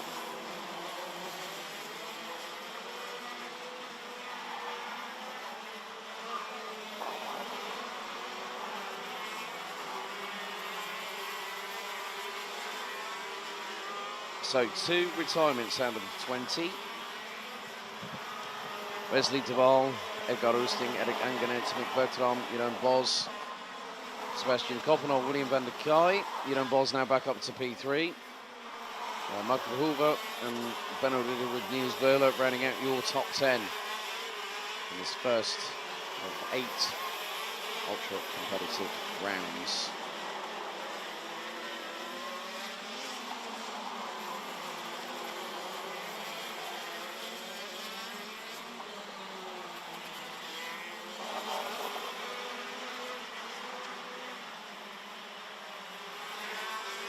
So top 3, well, top 2 to 5.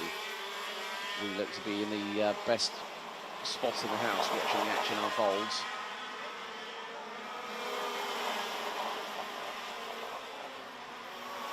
Still things going rather rapidly around the circuit. We're now on lap 9. And Wesley de Waal shows no sign of intent of laying down, not even, might be a friend.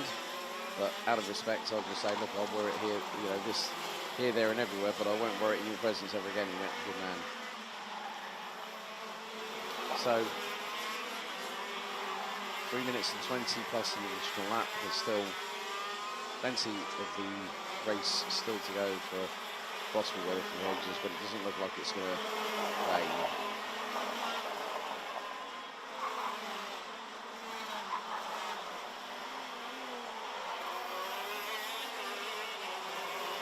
Been changed down at turn number 5. That could be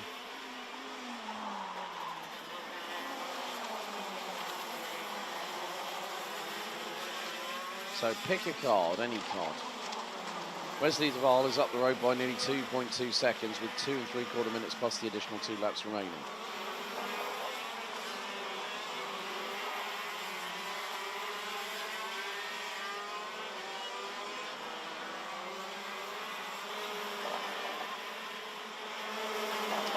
That's a really difficult sign to see because, first of all, the driver, if he's got sponsors backing his deal, then he'll go to them and say, look, I need X amount for my car to be fixed. You know, Tom Cruise, or anyone of any kind of Hollywood royalty, sometimes it's best to, hey, yeah, exactly. I completely concur that if you want to take part as part of the marketing team, let us know. We'll ask you a few questions, see how you respond. If we like you, then we'll go on.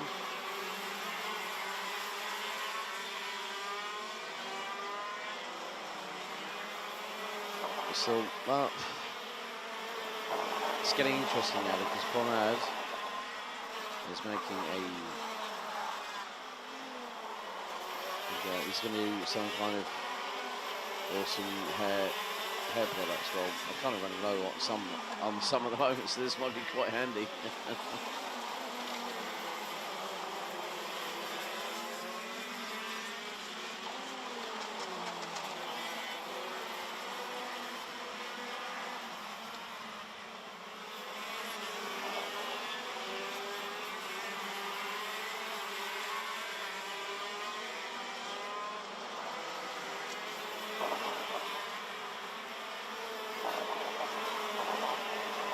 Just under a minute to go. Ball still leads. This time he's expanded the lead. 2.5 seconds.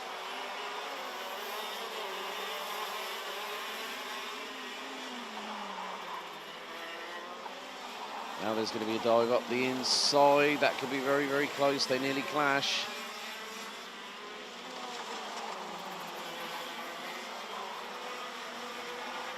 So that was one of the Honda NSXs that Jamie alluded to, won back in 2022. And it's kept, in some ways, Honda's joie de vivre, I think is probably the right term. And when all this is gone, and everyone will just be going like Musa out of Bad Boys. So the timer is counting down. 5, 4, 3, 2, 1. Pit window. It won't be in the pit window, but after this there'll be 2 more laps to go, so probably about the best part of 2.75, 2.8 Meilen yesterday passiert.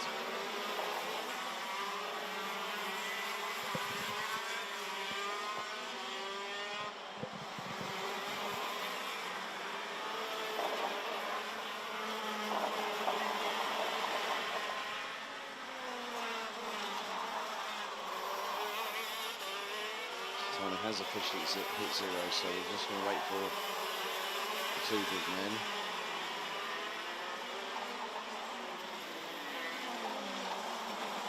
I see the tracks now, they're just down here, so I think he's probably scarpered out the door.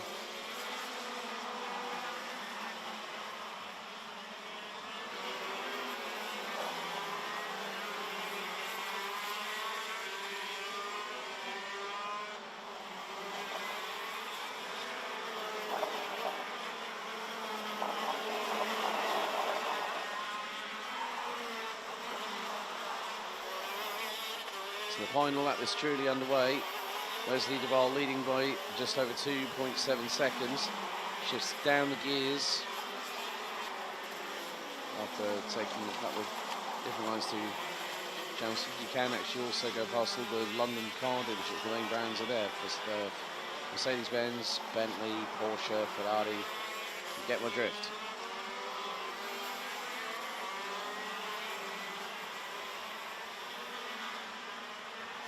So I would now imagine that this... There we go. He starts the season off like he did last year. Wesley Duval takes the win in KZ2 Masters by nearly 3.3 seconds ahead of Jeroen Bos. Erik Angerent and Edgar Roesting ran at your top 4. Mick Birdstorm takes 4th ahead of Sebastian Coppenol. William van der Kaaij, winner here in the wet on slicks. He takes 7th ahead of Niels Böhler, Glenn Vandenhoek, Mark Verhoeven, Benno Ridder, Martin Versteeg and Anton Gidding rounds out your top 13. Daniel Zilstra, Mike Hendricks, Reese Llewellyn and William Klooster round out your 17 finishers. Bas Steen, Niels Koster and Alexander Homerson unfortunately out within the opening 2 laps out of 16. Next up, it's KZ2, the pre-final.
So time for the last pre-final of the opening round of the season, and it's KZ2.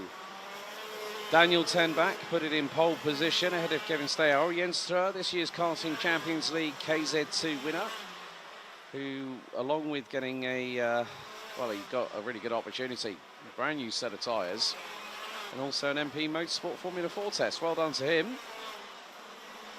We'll be partnered with Renzo Alivax on road 2. Enzo Boll returns once again, the 255, and he will start on the inside of row number 3.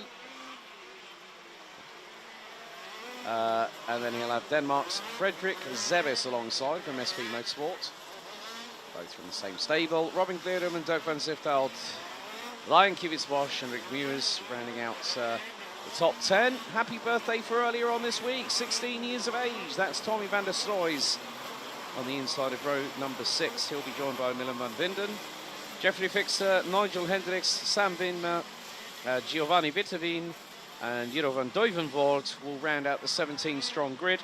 Sarah Wouters, unfortunately, a non-starter. Temperature has now rised to 18 degrees Celsius.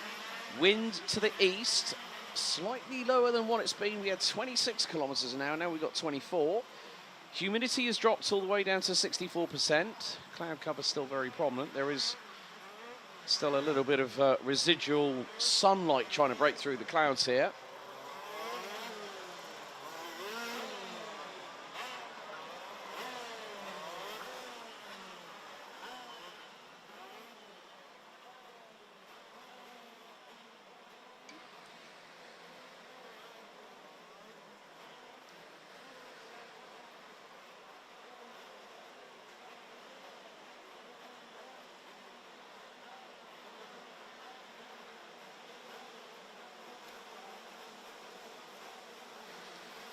So the final couple of drivers start to line up at the back of the grid. Green flag waves. We're set and ready for KZ2 action.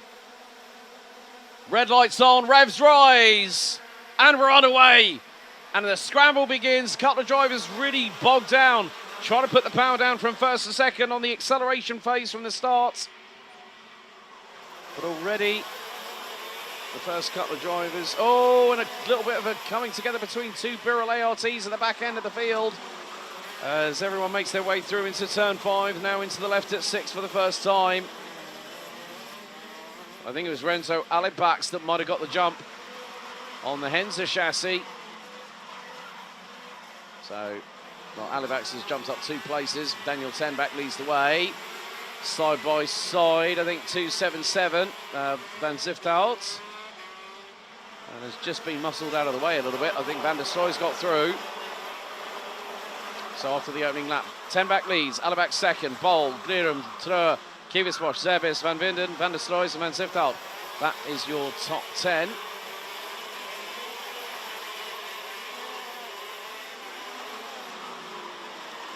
It's a game of chess. Very high-speed game of chess here in KZ2. Enzo Boll, the first driver to put in a fast lap, 46.778. As we carry on here with lap number 2. So it's going to be minimal gaps between a lot of the drivers. Giovanni Witteveen drops to 17th, Nigel Hendricks 13th, Dirk van Zifteld 11th, Zebbes and Strø 8th and 6th respectively. Enzo Boll again goes quickest of anybody, 44.019. So his previous lap was 2.7 seconds slower. Talk about an increase in pace.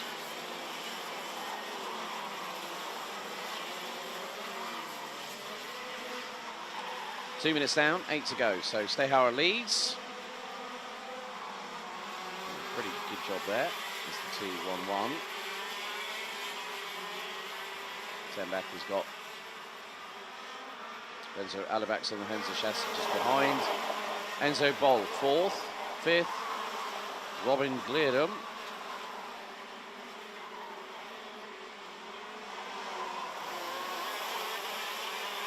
Still the quintet at the front down the field. They're really jockeying for position now. Alivax defends from Boll. Boll nearly has a little tap from behind, courtesy of Robin Glerum.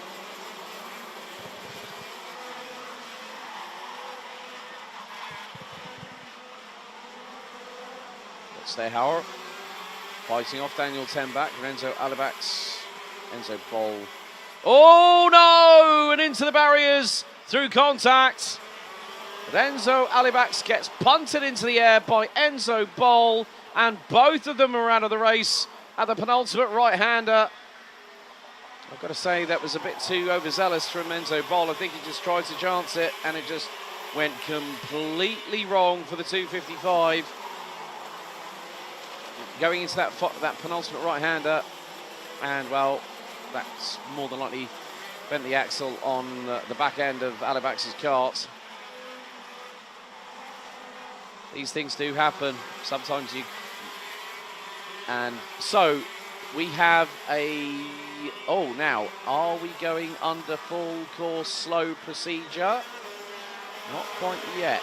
We have got a yellow flag going into the penultimate right-hander. So there is a yellow flag being brandished. Not well, we haven't seen anything about it being declared as a slow procedure.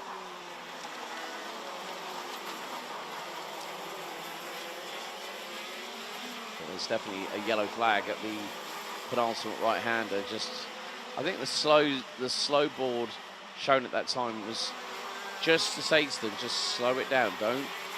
Yes, they have got a slow board out, so slow down. No overtaking permitted. And overtaking under yellows comes with a very, very distinct penalty that no one likes to get. So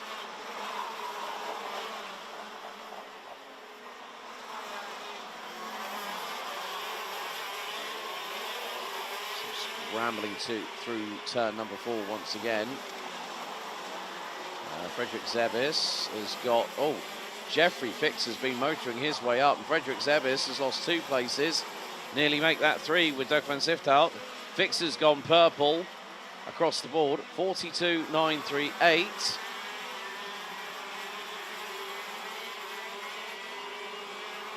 So now that the accident scene has been cleared, both drivers standing by the marshal post. I'm sure there's some kind of discussion between Alibax and Boll.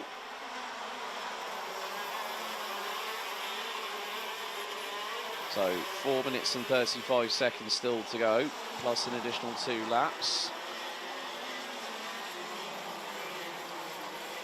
288 of Sam Wiemer gets through. I think that was on Nigel Hendricks.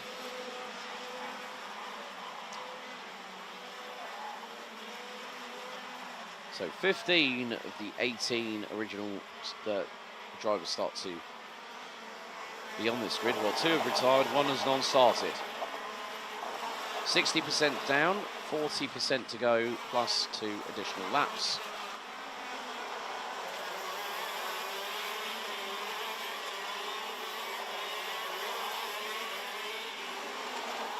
In the meantime, Ryan Kiewiczbosch has lost a couple of places to Jeffrey Fixer, Milan van Winden. Scrap a little bit further, well, Dirk van Zifthout being pressurised by the likes of Frederick Zebis and Sam Wienma. They're going to go through into the double right. And, oh, that was a bit of a cheeky move. And there's another one coming. Zebis gets through. And I think that might have been, let's just see, they're coming across the line now. So, yeah, that was cheeky and then some. To get through, I think it was, well, Ryan Kiewiczbosch did get through. I thought it was a 2:01, but I can't see. Well, that was Jens Sturr, so that might be. So that would have been Kevin Steyhauer having Robin Bleeram go up the inside, and Jens Sturr now on the crop promotion chassis. Okay, right. Frederick Zebis has just been hit with the 3-second time penalty for a false start. And someone going very wide coming out of the final corner, nearly going all 4 wheels off the track and mowing the lawn with the front fairing. That driver, however, has managed to gather it back up together again.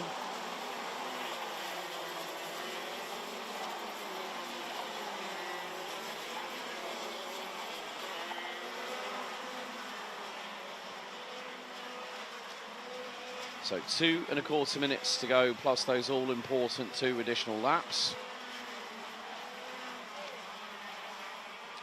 And at the minute, we're not running that far behind schedule at the moment. 2 minutes to go. We are at the point when the mini and mini rookie final was due to start provisionally on the timetable. These drivers still have just under 2 minutes. Robin Glerum versus Jens Tur. These drivers were both on respectively different chassis last year. Ten Bak and Van der Soys being very much at home with the black, white and red of Birrell Art. Van der Soys, having previously raced in Rotax competition, has now decided to go shifter racing and test himself against some good competition. But let's see if he can close that gap. Well, he's got Jeffrey Fixer, who's moved up 7 places, right on his rear bumper.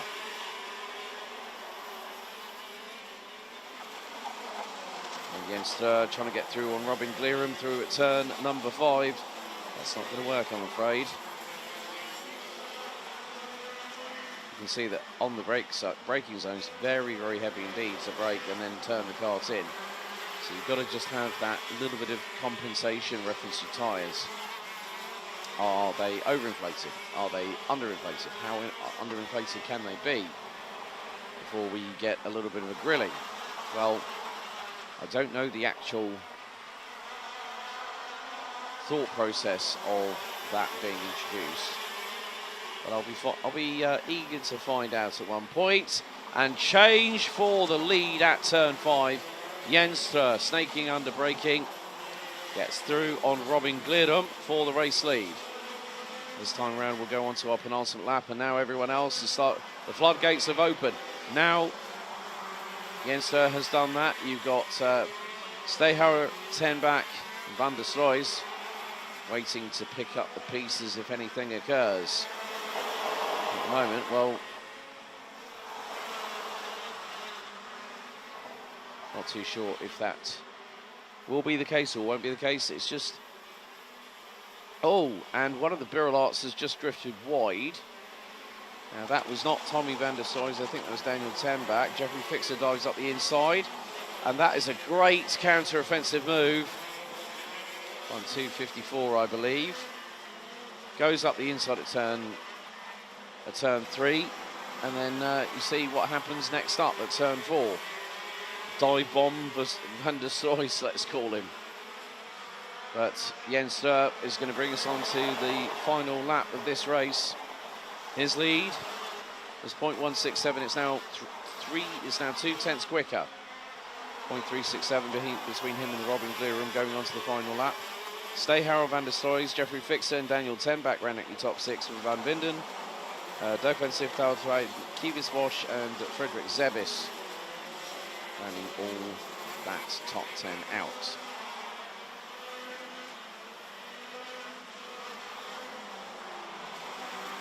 But we're coming to the end of the last lap of the first set of finals. And more to the point, from the outside of the second row, the inside of the second row of the grid to the victory. Jens Tur takes it ahead of Robin Glerum. Kevin Stehauer, Tommy Van der Soys and Jeffrey Fixer ran at your top 5.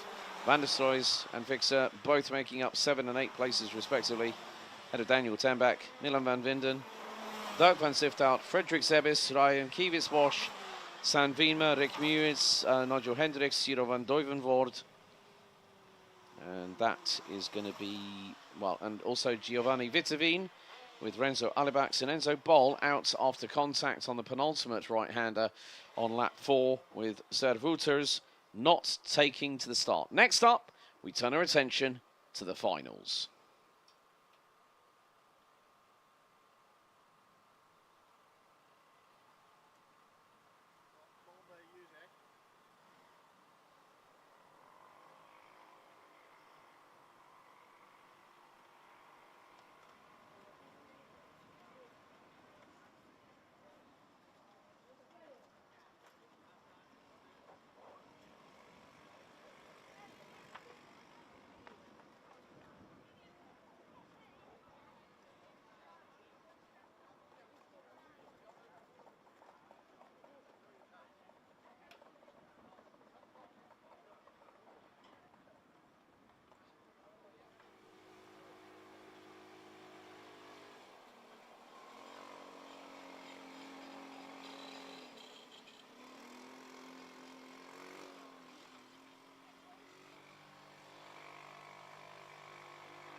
Michael, ga je heen?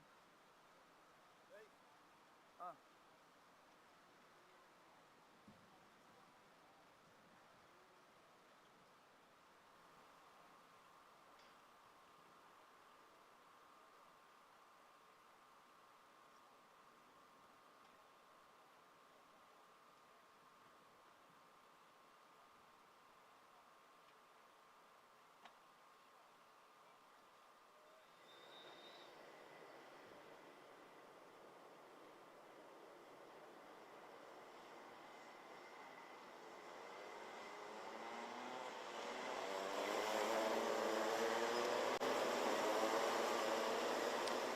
So it's time for our first final of the season. Looking back at the results in just a moment, we have got your grid. After the confirmed results, Niki Naruhito Tomasi starts on pole position. Max van der Meer will line up alongside, having made up 7 places to finish second after what was a bit of an elbows out Minimax way to start the season, and the craziness in chrono karting coming to the front very, very quickly. Tycho Holthausen and Milano Schiphorst rounds out your top 2 rows. Jim Darnan and Mick Klinkers round out row 3. Leon Herbos and Jesse Moon in row 4. Cage Moyes finishing all the way down in 9th, along with Pelle van Echteld, and they complete your top 10. Matthias Clever, Jara Kivits-Bosch, Trent van Melk, Noah Steyhouder and Julius Carbal rounded up the 15 finishers. Mika Vonk out on lap 12, and Lonas van Vlaanderen out of the final corner and beached with the front axle up in the air. Ended up retiring on lap 11. So, penalties that were given. Julius Carbal, 1 place penalty for unsportsmanlike driving. 110 Yesimun, and 3-second penalty for also unsportsmanlike driving. And the 112 of Noah Steyhouder got a 5-second post-race penalty for the front fairing, which dropped the 112 to 14th.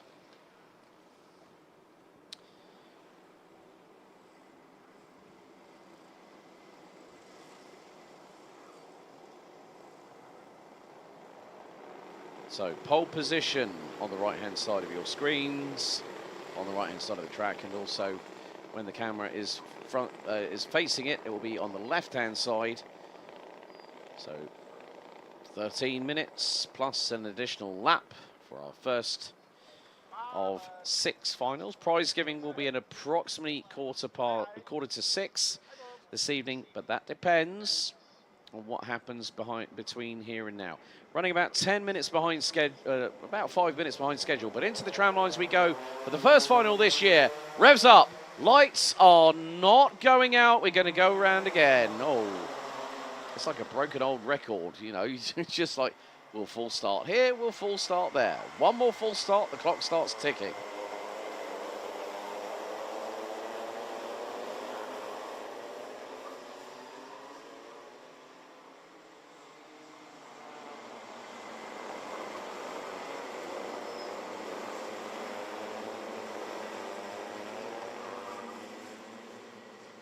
So, it's the good old control alt delete situation. It's going to be down to Naruhito Tomasi and van der Meer, who make it an all-front row of rookies. So, top 2 rookies on the front row. Jim Darnan 5th, Herbos, Moonen 7th and 8th. Van Echteld and Clever 10th and 11th. Van Melk, Steyhouder and Carbal 13th, 14th and 15th. So, I think pretty much just well, it's more than 50% of the field, or round about that. 9, so yes, pretty much 9 on a 50-50 mix if you had 18 drivers. So slightly in favour of the rookies, but not by much in terms of a percentage calculation.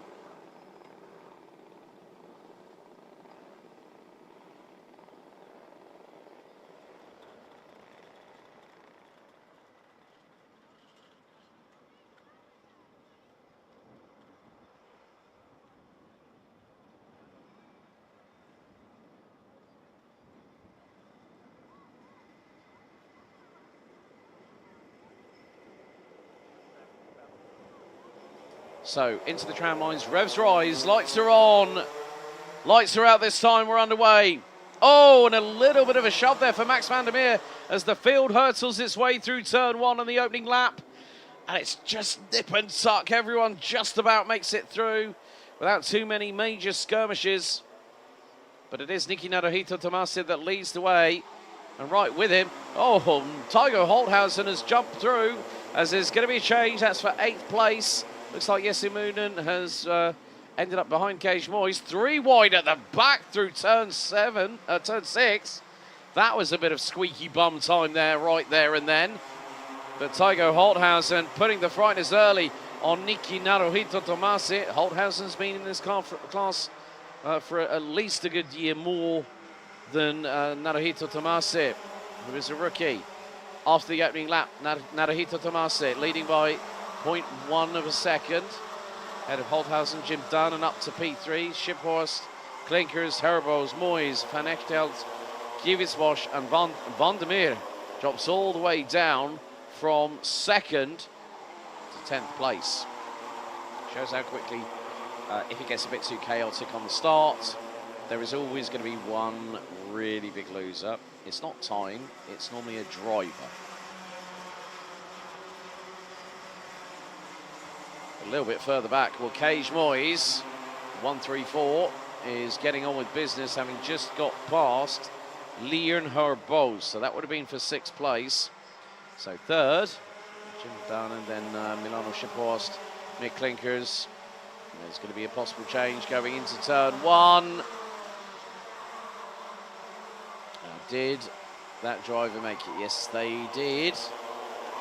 And driver in 4th being thrown to the wolves, so to speak.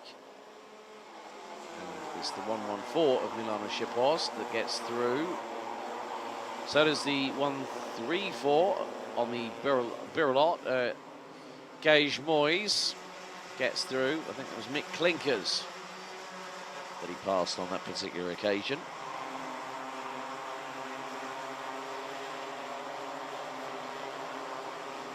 But a big old line. It's like waiting to get into the car park in Colchester Town Centre, which is about half an hour away from where I live in Essex at the moment. But Naruhito Tomasi, again, just trying to pull away. It's always difficult when it's a new category you have to learn. You sort of have to go, oh, it needs to do this, needs to do that, needs to tweak this, needs to tweak that. And any racing driver worth their salt will be out there. And still, Naruhito Tomasi has really kept control of this race for quite a lot of it. Doesn't want to relinquish it. Tygo Holthausen still quite close. Milano Shiphorst doing a good thing. Well done, Cage Moyes. 5 places gained now, running P4, and is only 0.7 away from 3rd place. And Mick Klinkers, new fastest lap, first driver to break into under the 49-second territory here in this race, but only by 1/1000th of a second. But nevertheless, it's a high 48.9. At the moment, it is the waiting game. It's about your poker face, not telegraphing the move you might do, whether it's a bit of a shimmy to put the opposition off, as if to say, well, I'm going to keep you guessing what I'm going to do in this car. And still, after 5 laps, the rookie driver doing a great job holding on to that lead, but not by much. 10th and a half cover the top 3, and here was me thinking that Milano Shiphorst might dive to the inside at turn number 4 on Tygo Holthausen, but thought better of it. Now into the right-hander here at 5. All 3 line astern. And you've got Mick Klinkers and Leon Herbos. Well, yeah, I'm not too sure if Leon Herbos is at the back end of that train.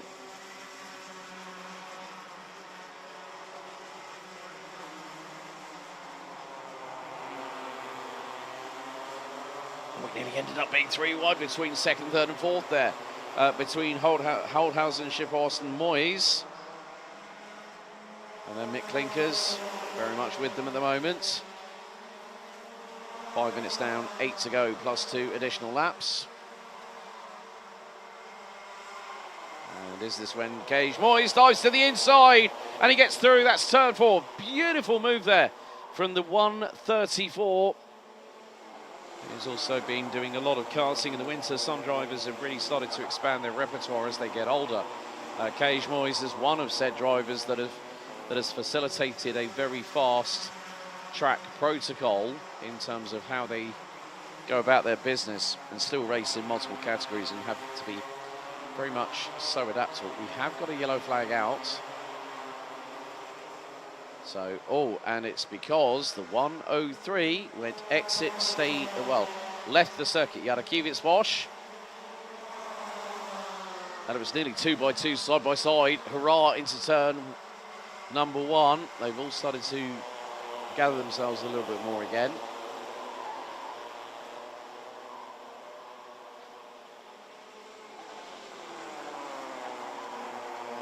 And this time, another change. Mick Klinkers through on Milano Shipos through into the bottom part of the circuit.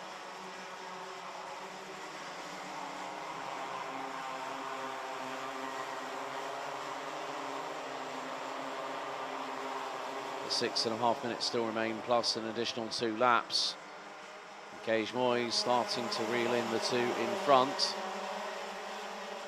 It's going to be easy to catch them. Let's try and pass them.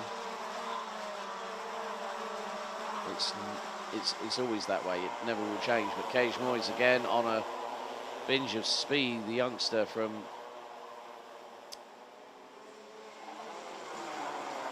kart racing. So really, really good job there for Moyes. Just there's so many kids out there that really would love to either be doing this or be involved in one space or capacity, so to speak.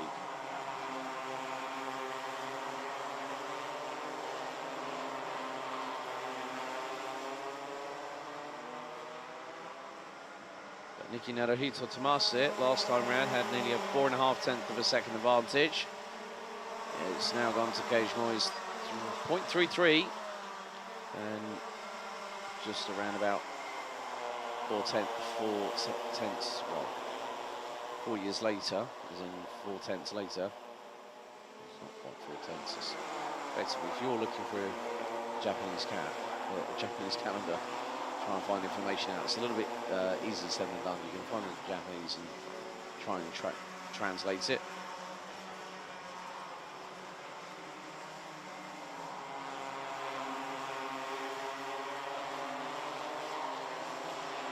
But the voice is really on, and now the race lead is going to be contested.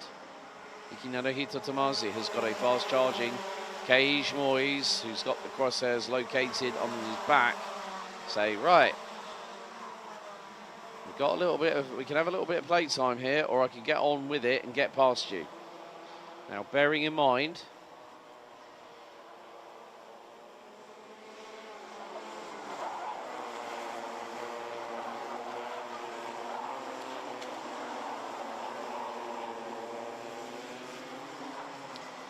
being in these incremental conditions that are showing signs of darkness around the track, people might say, well, that's a full loading sign.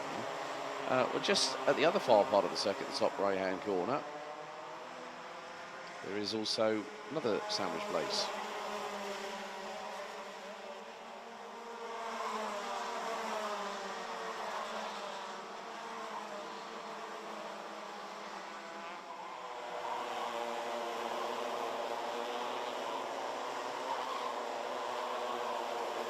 Naruhito Tomasi has got a little bit more advantage at the end of the tunnel.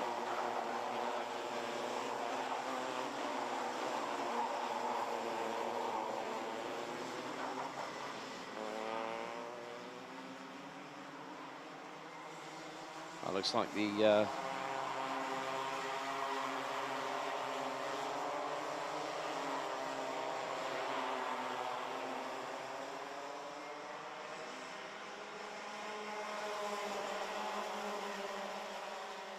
so 10-second time penalty given to Yadakiewicz wash, unfortunately.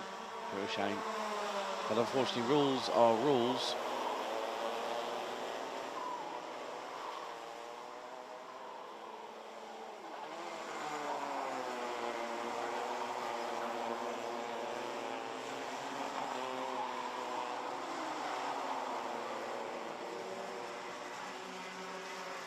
So still this battle at the front end of the field is really starting to heat up. So Nicky Naruhito Tomase trying to do his level best to keep Cage Moyes at bay. The gap last time around, after 12 laps, was 1.3. Holthausen, Shipos, Klinkers, and Stayhouder round out your top 6. Pelle van Echtel, Trent van Melk, and Lawrence van Vlaanderen. It's going to be a busy week in the home office and home away from home.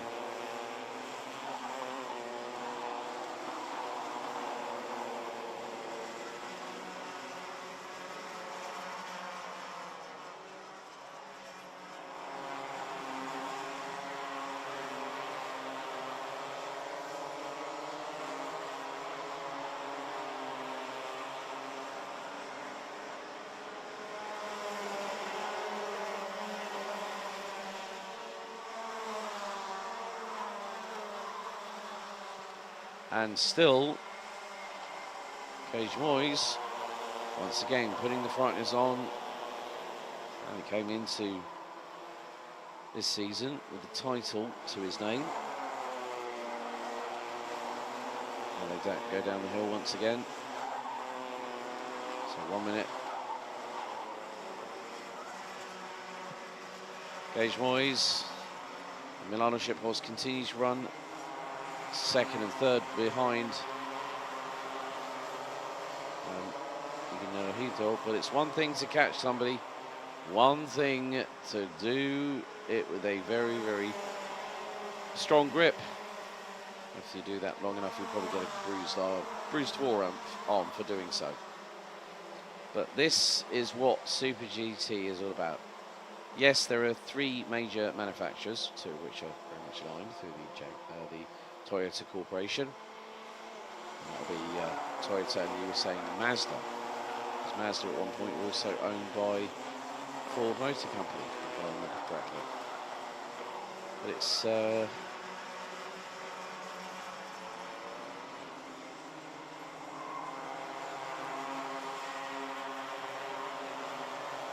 been a pretty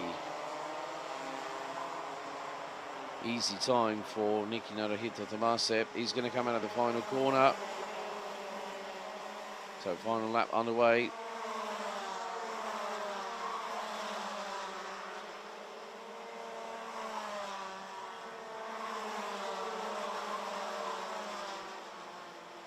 But Cage Moyes now leads in the dying moments of this race. 2 laps to go, including this one. Cage Moyes responds to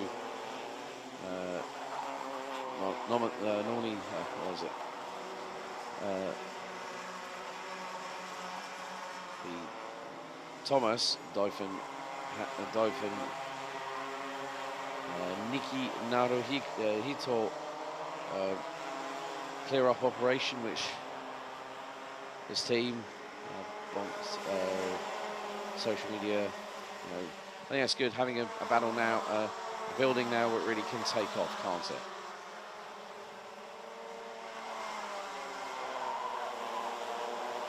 So the final lap almost at its end. Well, Nicky Naruhito Tomase is still closing that door. There's a time differential between himself and between the car in front. So good management there by George Morgan.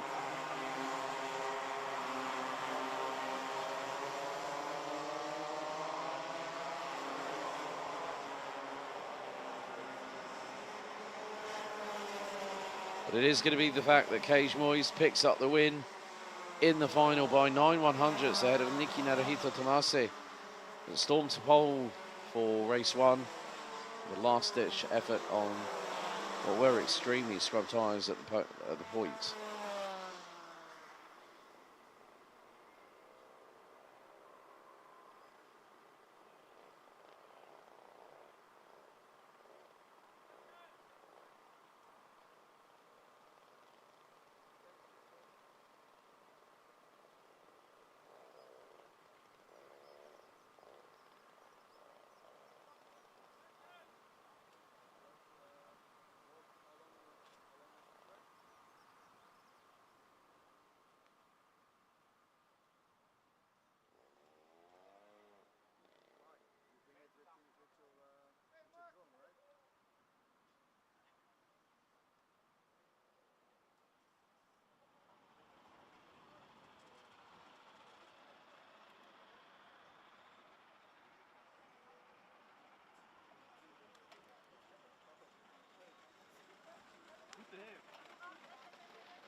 So now we turn our attention to the final for junior and junior rookie.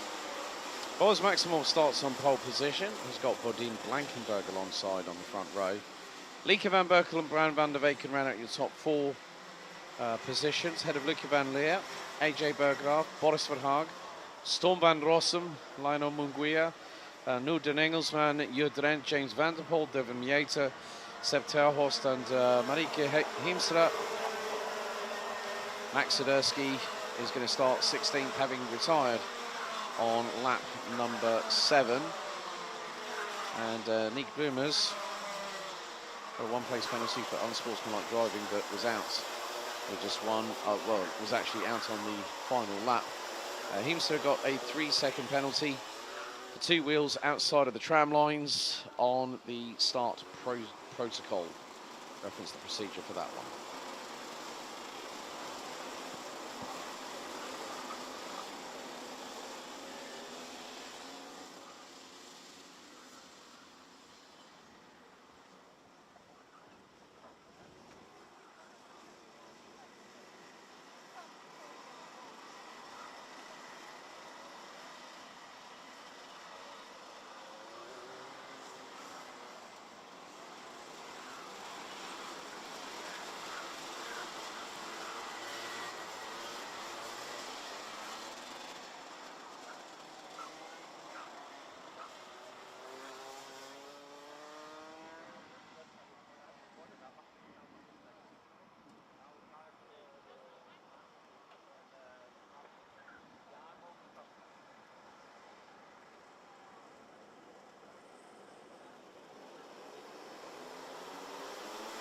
So, revs up, lights on, lights are out first time. Good start by Maximov as Bodine Blankenberg tries to go around the outside but loses out second position to Lieke van Berkel on the early exchange. She goes defensive into turn 4. And a little bit of hip checks here or there at the back end of the field, so everyone's squabbling for initial real estate. Iron Weir drops all the way down to stone dead last after that first cut the corners. I think just got swamped, and then it was just a little bit of panic stations, code red. And keep yourself out of harm's way and just try and fight your way back. AJ Berggraaf drops behind Boris Verhaag. 3 wide going into the penultimate right-hander. That might never end well if those 3 try and make it through, and they just about got it done. Incredible consistency, but one goes straight off. Coming out of the final corner, but the top 5, the top quintet, side by side for 6. I think that was AJ Berggraaf. It's going to be 3 wide. Don't tell me you're going to try and make it 4 wide down that back straightaway. That was very, very, very close indeed.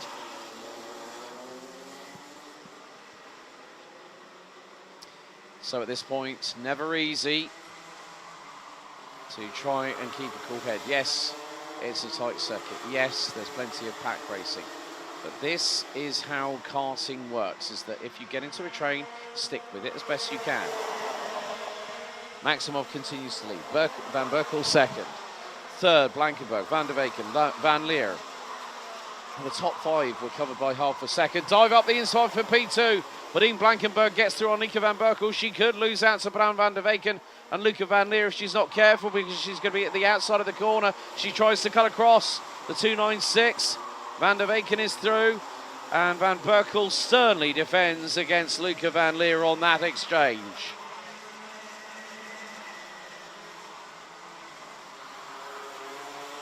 So Van Berkel and Van Leer look to be now 4th and 5th in the general running order of things at this moment in time.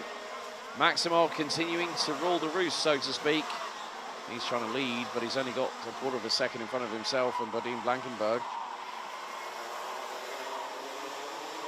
And Van Leer gets through on Van Berkel. Meantime, at the back end of the field, Max Siderski has punched his way up through into the mid-pack. He's going to go for another position. That'll be on Storm van Rossum. Gets through. Oh, the drama there. 2:33. Boris Verhaag, who was running 7th, has just been compromised. That's a real shame for Boris Verhaag ahead of Storm van Rossum, Max Siderski, and Jud Drent, who are rounding out the top 3 drivers.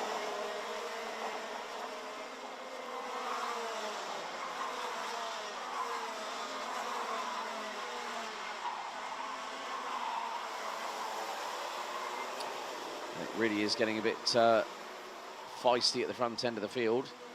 Maximov no longer leading. Blankenberg is. Van der Bacon just calmly going. That is just. It's nothing that you can say to describe it in the best words possible. Because normally you trip over your own tongue. A bit of a tongue twister, especially when you get alliteration in sentences. The less said about that, the better.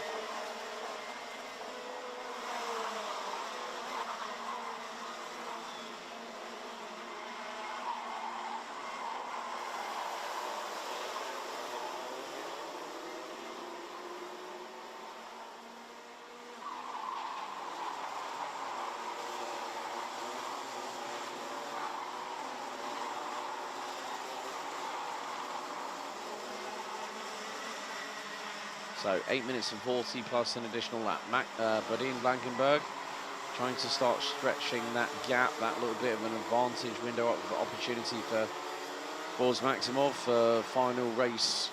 Well, for the final race.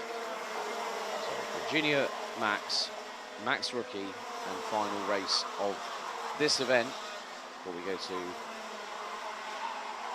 Fuji for rounds 2 and 3 effectively.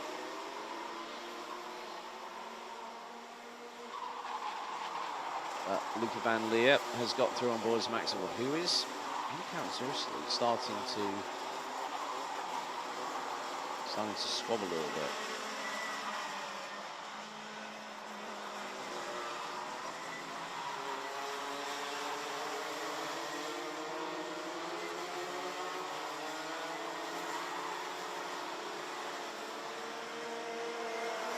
So coming down back straight as the jurors have waited for this moment to get an opportunity to commentate on a series with such a prestigious nature.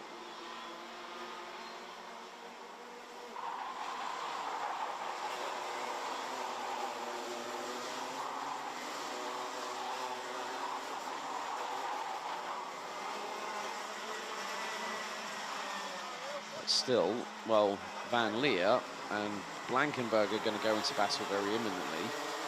Then you look at the gaggle behind. I think who that was.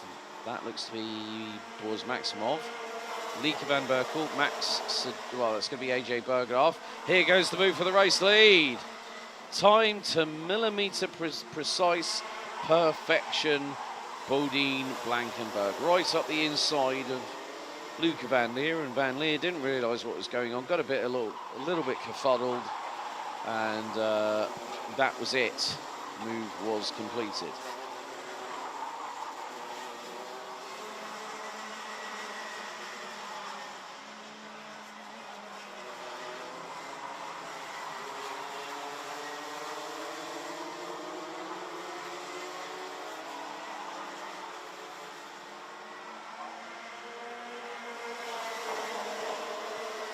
So another lap in the books. We are 7 minutes now.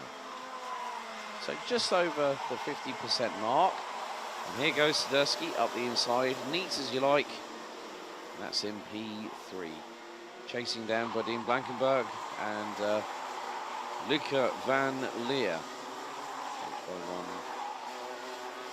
Luca Leistra off track.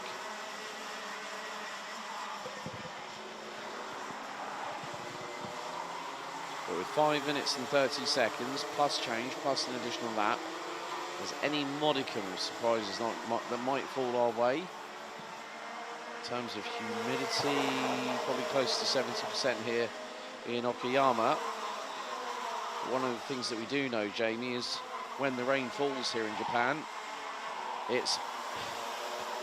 Well, when the rain falls in Japan, as I was commentating with fellow commentator and also journalist Jamie Klein, you know, when the rain comes down, it's like saying the rain in Spain falls mainly in the plate, on the plane, and then someone's trying to do one for Portugal weekend, previous weekend or this weekend. And so you got some really, really good shots, and we were just saying, well, if they're going to bring Barrett, they're going to have to sort that out between themselves. However,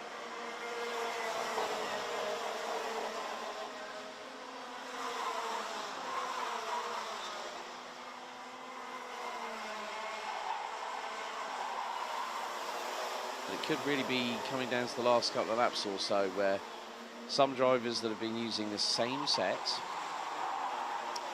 of Mojo tyres, this could be the case where whoever's used them the most strategically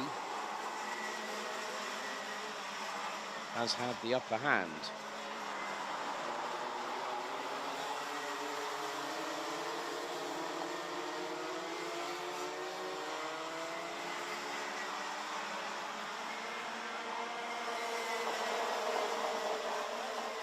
Just under 4 minutes remaining of this 13-minute plus 2 additional lap final.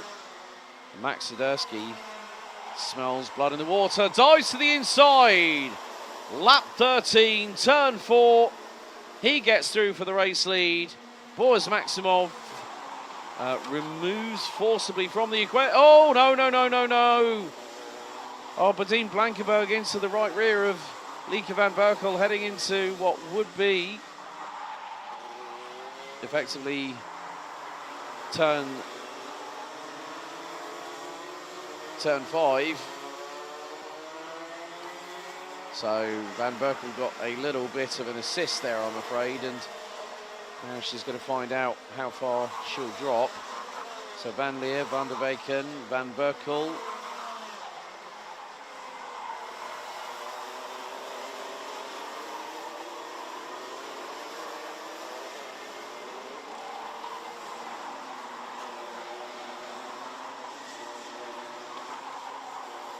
Attempt of a move here. That was 2.38.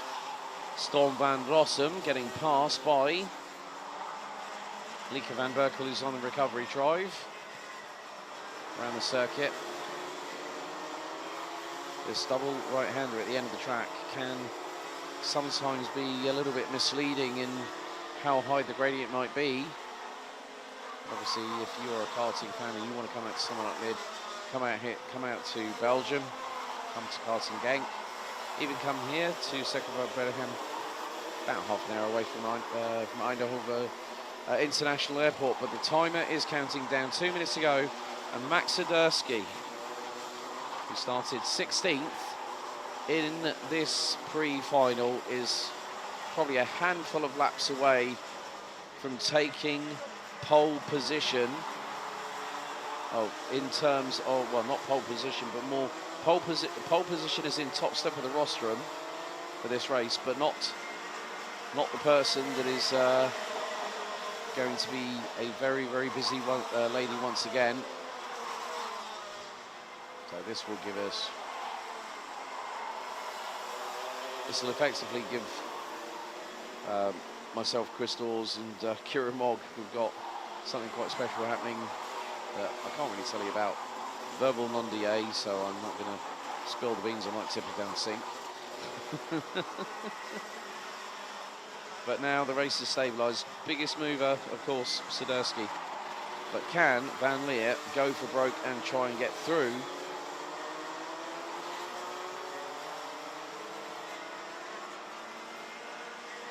I would say that your guess is as good as mine. So that was a time from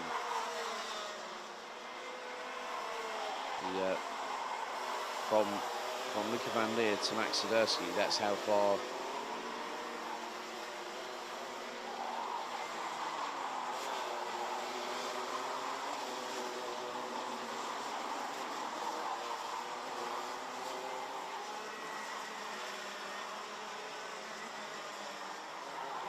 so another driver that's just had a 5-second penalty.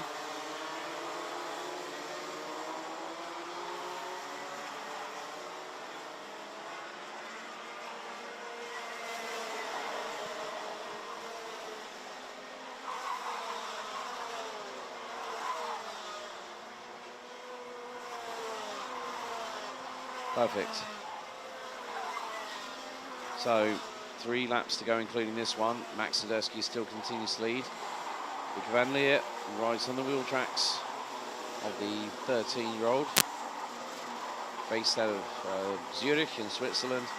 Now he's decided, well, I'm moving elsewhere, but just going to do one more night in this comfortable,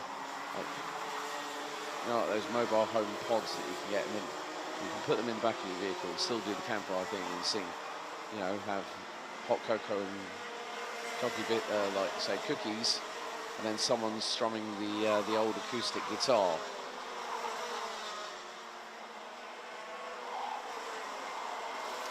So 2 more laps to go, and the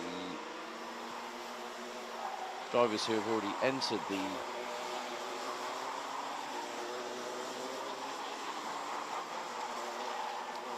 we've got Guzman Hatsune Miku, AMG, on pole for GT500. D-Station Vantage as GT3. Subaru Mads BRD, BRZ R&D Sport. Maybe some solid, good findings on the suspension would help the battle just be a, you know, when you turn in, you want to get things a little bit more pointy. So, final lap underway. Max Sadurski starts to defend. Could be closer than you think. As Luca Van Leer put in the fastest lap of the race, through into turn 5. Now into 6. Luca Van Leer last time round did a 44.736, 2 1,000s based off of a couple of people that you know, one of my friends who's watching at the moment also knows.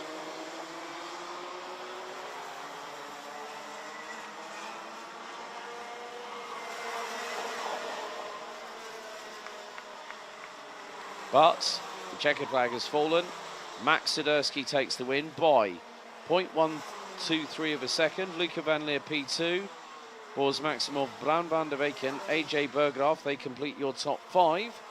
Bodine Blankenberg, Lieke van Berkel, Storm van Rossum and James van der Poel with Devon Mieta round out your top 10. 50% of which were rookies. Jur Drent, Nick Plumers, Boris Verhaag, Lionel Munguia, Sepp ter Horst, Monika Himstra and Knud den Engelsman. They all made it to the finish after 20 laps of racing, covered by 25.7 seconds. Next up, it's going to be the Senior Max Final.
So just waiting for the live timing just to be updated so we can refresh the grid for you.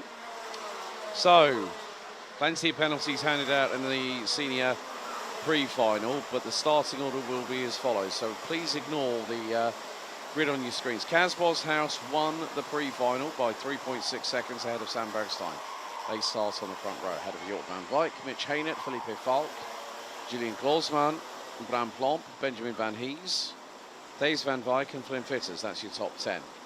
Devin Rus, Sven Slagmolen, Dylan Hummel, Kevin Navis, Ruben Higdenstein, who started last, finished 15th.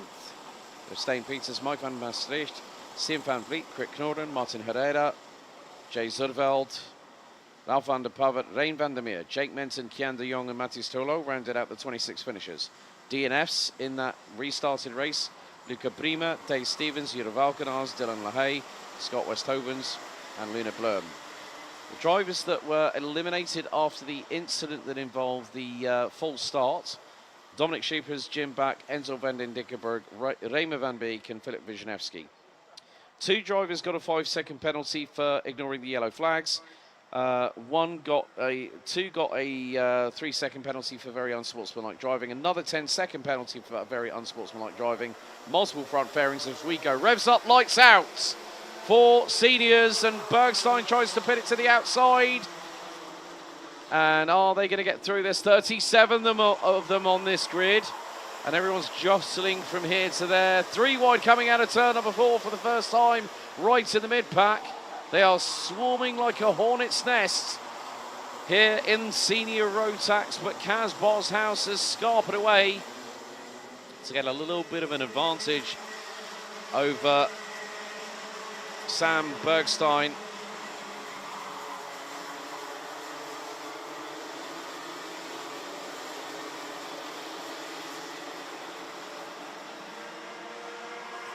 So lap 1 comes around very, very quickly. And Kaz Boshouse leads. Sam Bergstein, Mitch Haynert, Jort van Wijk, Felipe Falk round out your top 5. Krik Knorden up 5 places. Jay Zurveld up 4 places. Rein van der Meer up 4 places. Mathis Turlo. Oh, bit of a scrap here between Felipe Falk, Julian Klosman and Bram Plomp, I believe. Benjamin Van Hees rounds out 8th. 9th is Devian Rust, and Thijs van Wijk completes your top 10.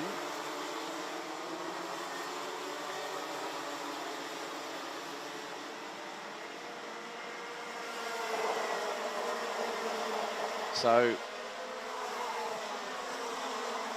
battle's starting to spread out after the first 90 or so seconds.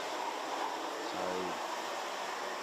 I think Devian Rust just got through on Benjamin Van Hees in the number 130 this year. He might be potentially. I'd need to confirm that with the Van Wijk family at some point.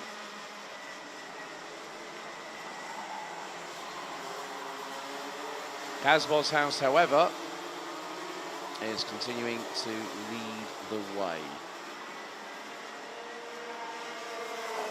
And just to think, 3 hours ago we started. Bergstein for the lead! Ho, ho, ho, ho. Threaded the eye of the needle, did the 319 at turn 1. And Jort van Wijk now starting to close in on Mitch Haynert and Felipe Falk, and Julian Klosman goes defensive against Devian Rust. Into turn 5, all a little bit of a bumper rub front to rear between the pair.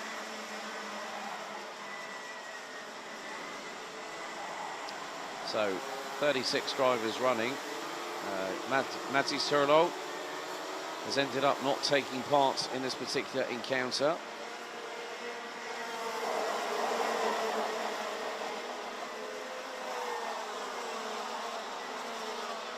They are fast, they are very quickly rattling through these laps here at Circuit Park Berghem.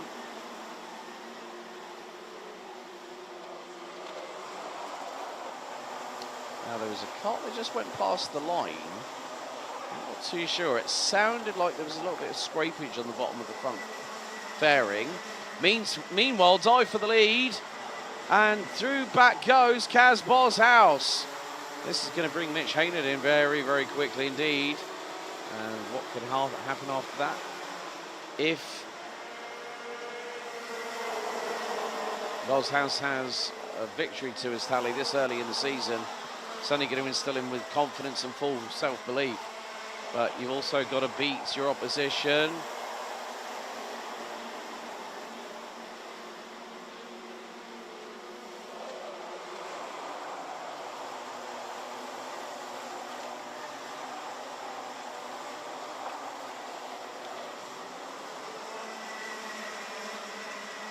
So drivers still having to have their wits about them. Look at the battle at the front end of the field. It's no longer a 4-car race, no longer a 5-car race. I would probably say that's nearly 1/3 of the field in that one shot alone. And that's quite impressive to see. However, it may not stay like that, depending. Oh! And there's been a big incident. That's going into turns 1 and 2. 2 in the barriers. Jort van Wyk is one of them, and Devi and Ross, they've been squabbling like two petulant children over the last swing in the playground. And Jort van Wyk was sideways into the barriers. I think they carried too much speed. I think Devi and Ross went for an overzealous move, and that was game over. It kicked up the dust big time. And no surprise, well, that's definitely going to get investigated. I'm 100% sure of that. That's the thing, at this early stage of the championship, you do not need to start making moves like that. And this is a personal opinion, I feel. That could have been very, very worse than what it actually was.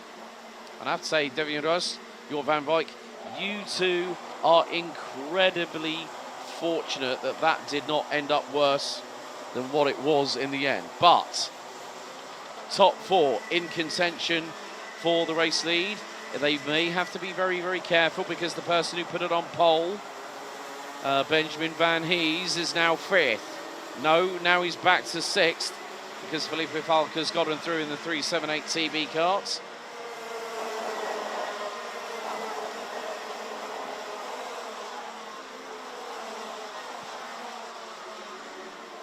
So what could have been a very, very different story for Devi and Ross and Jort van Wyk has ended up only in disaster. Oh, Mitch Haynett touches the back of Kaz Boshouse and it unsettles the back end of the race leader's cart going through into turn number 5.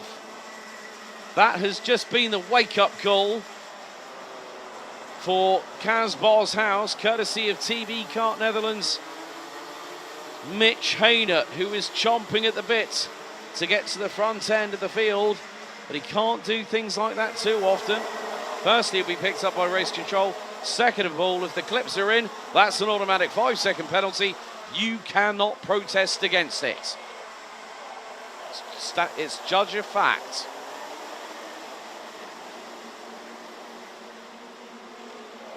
On Bergstein, trying to get through on Haynett on the run down into turn 5. Haynett shuts the door and squeezes Bergstein towards the right-hand side of the corner entry. That nearly opened the door for Julian Klosman to get through. So Bergstein's between a rock and a hard place. He's got one layer of sandwiching in front of him, 2 layers behind. There's Felipe Falco up the inside through the penultimate right-hander. Klosman went for the move, got through on Bergstein, and Falk got the pair of them. And Thijs van Wyk on the Sony kart has responded, got through on Bergstein. So Van Wyk up to P5, Falk up to 3rd, Klosman up to 4th, and now, well, let's just say the handbags are out. And oh, dive bomb from way back where? On Julian Klosman, Thijs van Wyk take a bow. That was beautifully timed and literally lastminute.com.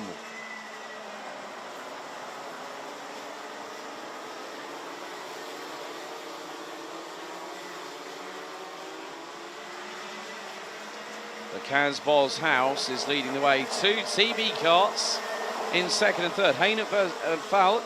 Oh, it's getting a bit, there's a little bit of desperation setting in as some drivers looking to the inside line going into turn 1. Some looking into the inside of turn number 4.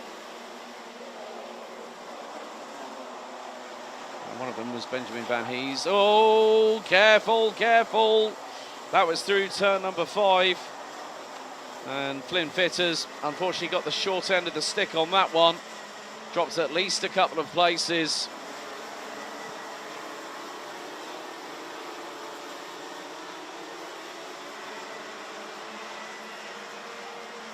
So, 9 minutes completed, 4 to go, plus 2 additional laps. And Kaz Boshouse at the moment is feeling comfortable with a 6/10 of a second advantage for the 2 TB karts. I'm having a look at their last times. Felipe Falk is lighting up the timesheets. He went 2.5 tenths quicker than his teammate Mitch Haynett in front. So I think Haynett might have to let Felipe Falk go and then follow in his wheel tracks. Because the more... Right, okay. Unsportsmanlike conduct. 3:07, Dominic Shapers, and 3:52, Enzo van den Dickenberg. So those penalties will be added post-race. But if Felipe Falk wants to go for the win, needs to do it now. Needs to get past. And Haynett may be told, well, yes, I'll race you, but if you want to overtake me, you've got to do it on track. If they keep staying as they are, they're going to reel in KZ Boshouse for that race lead.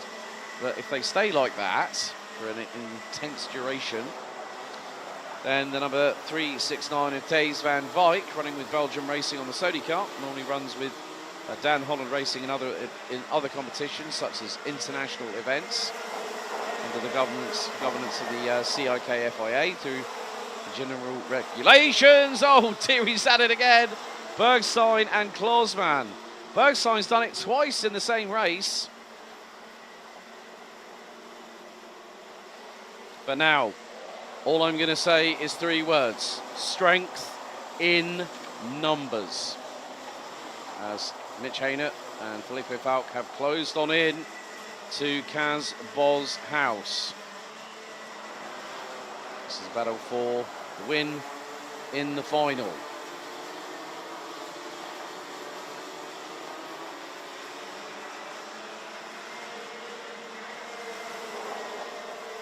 And now the race is on.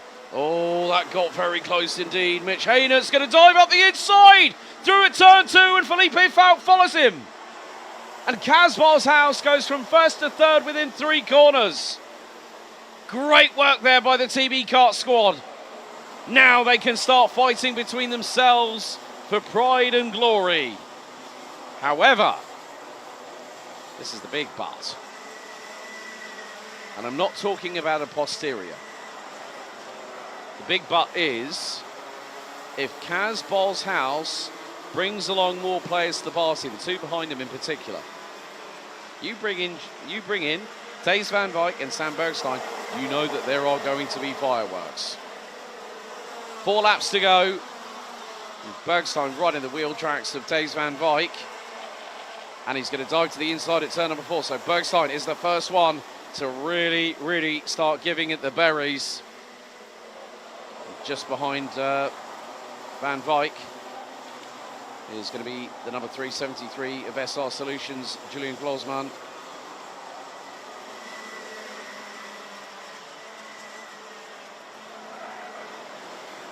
The 2 TB karts are pulling away into the distance. Haynett leads from Falk, Boshouse, Van Wijk, Thijs van Wijk that is. Sam Bergstein is now into 4th. Julian Klausmann, Benjamin Van Hees, Sian van Vliet, who's up 10 spots from 18th.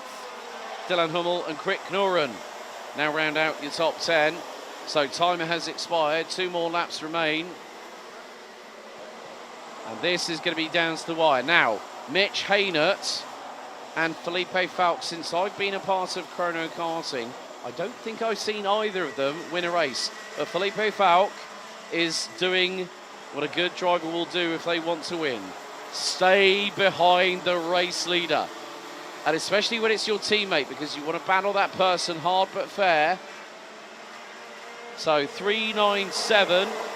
Dylan Hummel has just got a 3-second time penalty for unsportsmanlike driving. 3:68 gets a warning flag. Ralph van der Pavert as Boshouse goes defensive on Bergstein.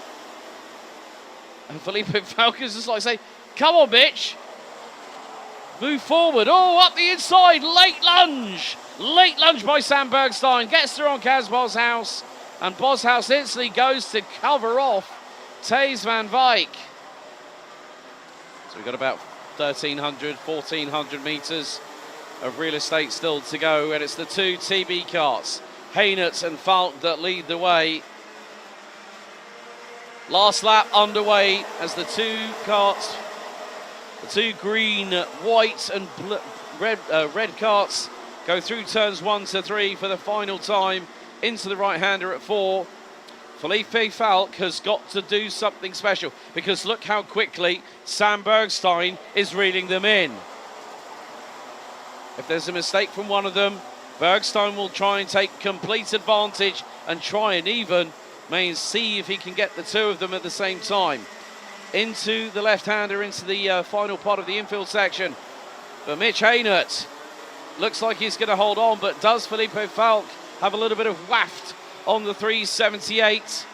No, out of the final corner, Mitch Haynert wins! And it's a 1-2 for TB Kart, with Felipe Falk taking second position. They decided not to fight, grab the points. That is how teammates work together as the rest of the field, the remainder of the field comes across the line. So Mitch Haynert wins for TB Kart Netherlands, and his teammate Felipe Falk makes it a 1-2. Congratulations to the pair of them. Sam Bergstein rounds out P3, head of Kans Boshouse, Thijs van Wijk, Julian Klosman, Benjamin Van Hees, Siem van Vliet, Krik Noren, Dylan Hummel, rounding out your top 10 with Flynn Fitters, Jay Zurveld, Jurval Canaris, making up 16 places from 29th to the 13th. Bram Plomp, Mike van Maastricht, Sven Slagmoller, Luna Blum making up 15 positions. Welcome back to the party, Luna. 32nd to 17th, Ralph van der Pavert, Dave Stevens, Rain van der Meer, Dominic Shapers, Jim Back, Kian de Jong, Scott Westhovens, Dylan LaHaye, Steen Peters, Jort van Wijk, Ruben Lichtenstein, Raymond van Beek, Jake Menton, Enzo van den Dickerberg, Kevin Navis, Philip Wisniewski, Martin Herrera, the final classified, final and 34th classified driver, with Luca Brima and Devian Rust retiring on laps 7 and 10 respectively. Mattis Turlo, a non-starter. 3 more finals to go. DD2 and DD2 Masters up next.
So a little bit of a wait there after having to process 30 plus senior drivers. There was a lengthy queue, but we're back underway for our last of the Rotax finals here at Circuit Park Berghem. DD2 and DD2 Masters, following on from the results earlier on. The only driver that got a penalty was Luca Neuenhausen, that got a 5-second penalty for a front fairing. So, as a result of the pre-final, Mika van der Poel starts from pole position. He won the race earlier on by just over 0.4 of a second. They will line up on the front row, so Wout Kirstens will be alongside. MK Arts and Axel Hoos, row 2. Rick van der Straat and Jesse Spans, row 3. Milan Vroom and Nicolas Guillaume, row 4. Luca Neuenhausen and Wim Rouleau rounding out your top 10. Rouleau starting on Masters pole ahead of Christoph Adams and Derek van Kurt. Ton van Weert will start 13th, and alongside him will be Gwen Bloxhill, who actually retired before the race got started.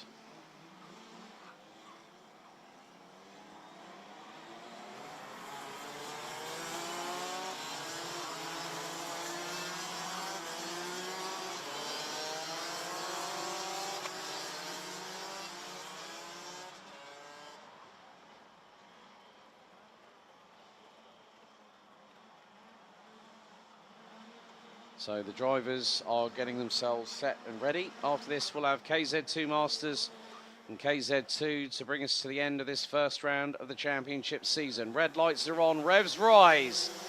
Lights are not out, I see. I'm not too sure if we've had a technical issue with the lights, but they are at full racing speed. They're going to have to, so I would imagine that so the lights did not go out. The timer is starting to count down. So we are under green flag racing conditions, it looks like. So the red lights didn't go out, as I have seen. So that's the first time I've seen it. Normally, if those have gone out, but look at what's been happening though. Imke Arts has closed in on pole sitter Mika van der Poel. Rick van der Straat has got through up 2 places past Wout Kirstens and Axel Hoos. But after the opening lap, Imke Arts is like the raging bull in the Pamplona Stampede at the minute, and she is right with Mika van der Poel going through into turn number 4. So Rick van der Straat has dropped back behind Wout Kirstens and Axel Hoos, so might have had a drama. So Imke Arts with the Sheepers Racing crew once again for 2025.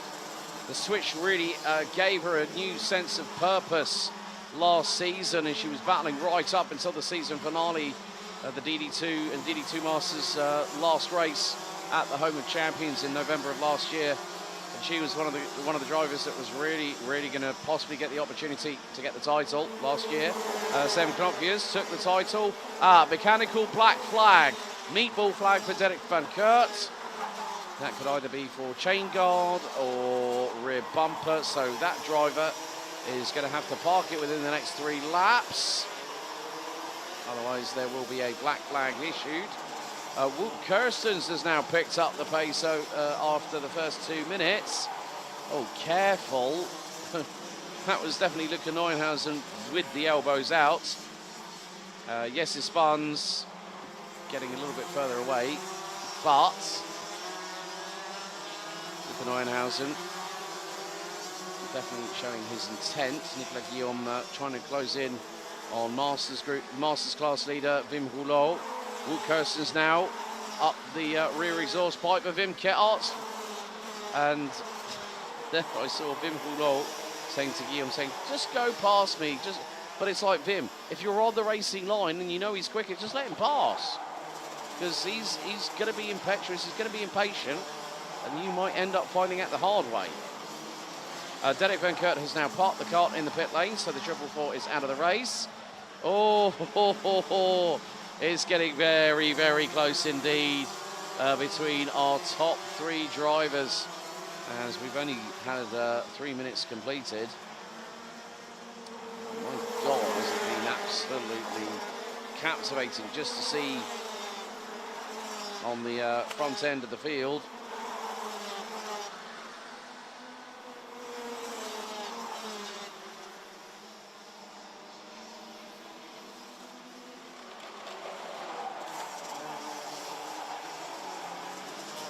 now Mika van der Pavet trying to get away from Imke Arts, but Imke Arts is not lifting off that throttle. She's got that firmly planted down, and it ain't coming up for nobody. 44.719 was her last lap.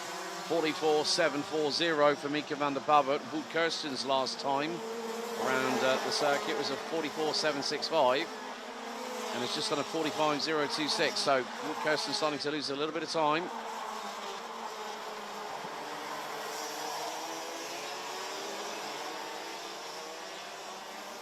And Mika van der Pavet still trying to keep Imke Arts at bay as they go into turn number 5 here on lap 6.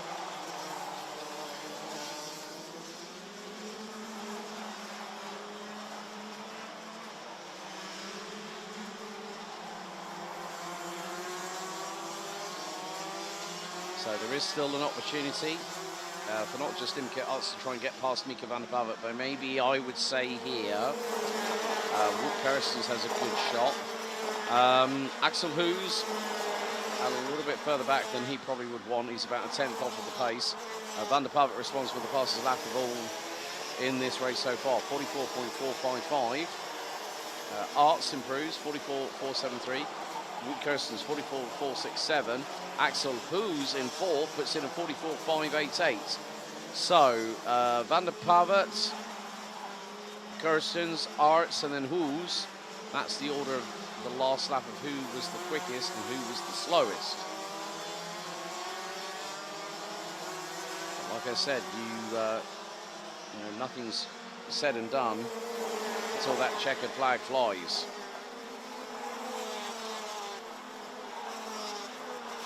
And the top 3 covered by 0.6 of a second after 7 laps of racing. There's Christoph Adams. He's got Wim Rouleau right up his chaff. And, well, Christoph, known for his wily tactics at times. Here's the most decorated Grand Finals qualifier, or participant, let's say. When Bloxhill, however, decides to throw it up the inside. Was that Nicolas Guillaume she's just got past? I think it was. So Guillaume now finds himself a little bit further back. Not been an easy one for the Belgian. Another one that was fighting with Knopf's Arts et al. For the title last year. I think, if I remember correctly, wrapped up with the MC Championship.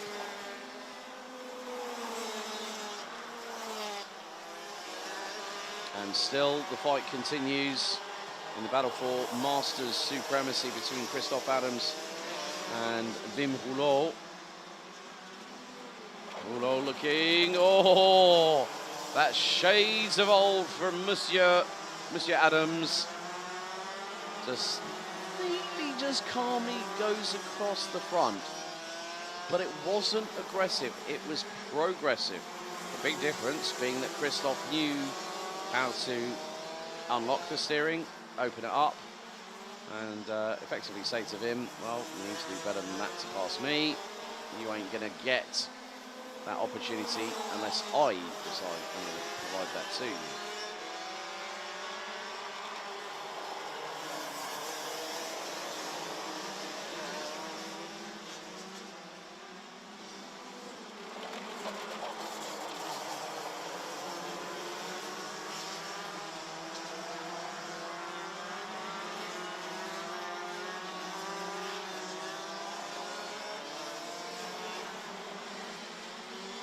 So,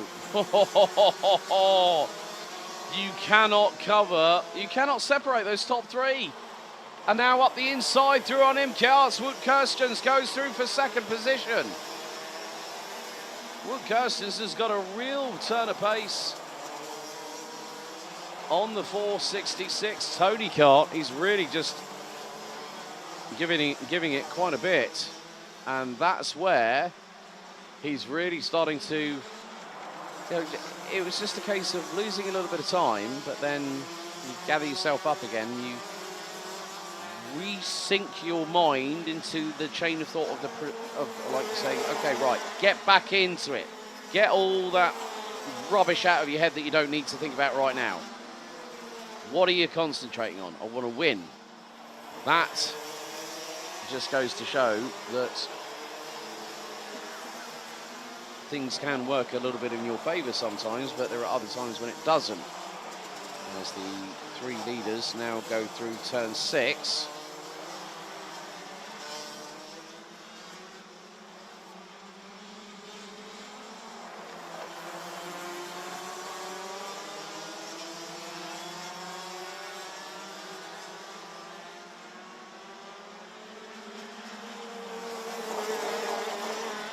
So the drivers up and down the order.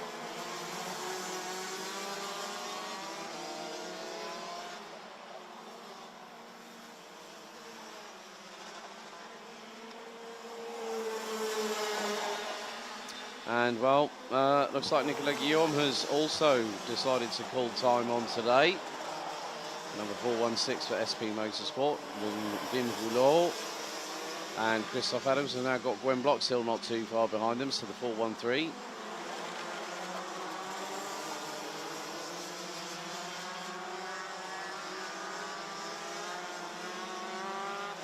So just under 3.5 minutes to go. Got 2 races remaining. The sunshine starting to peek through the clouds up above. We got some wonderful blue sky showing. A far cry to what happened last year. We had significant, substantial rainfall around about this point last year. Anyone might remember William van der Guy's awesome race to victory in KZ2 Masters, which is up next. That was definitely one of my highlights of last year.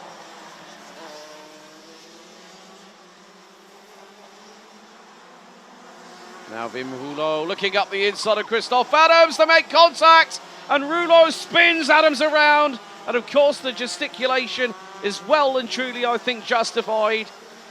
The race stewards are going to have a look at that one, but Christophe Adams was having, well, he's going to be absolutely infuriated with Wim Rouleau, and you know they'll have it. I'm sure they'll have a discussion post-race, but it's going to be investigated, I'm sure, because Rouleau was just trying to thread the eye of the needle, and Adams was trying to attempt to close that gap. Did he just do a cheeky wave saying bye-bye? Well, we'll see what comes out in the wash after that. But Wout Kerstens is right with Mika van der Pavet. The gap last time was 3.2 tenths of a second. They come out of the final corner. A minute and 50 remains. Gap now down to 0.2. And van der Pavet's fastest lap was a 44.086. Wout Kerstens' best lap time, 44.088. But last time around, Kerstens was just over a tenth of a second quicker than van der Pavet. So it's giving the opportunity for the man in second, Wout Kerstens, to go not all out, but go to like 90-95% and then put the feelers out, because there's not much time still to go.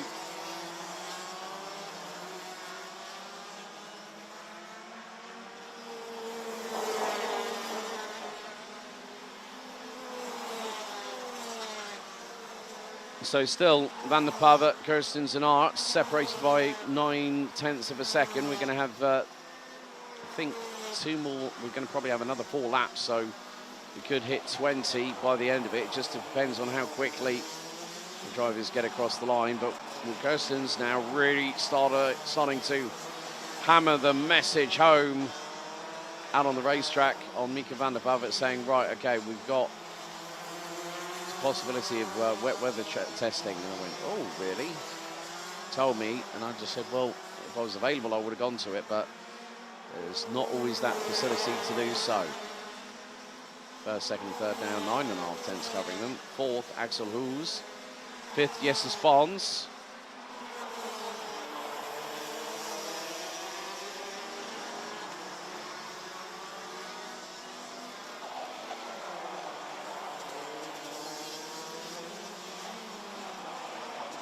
But the lap time has run out.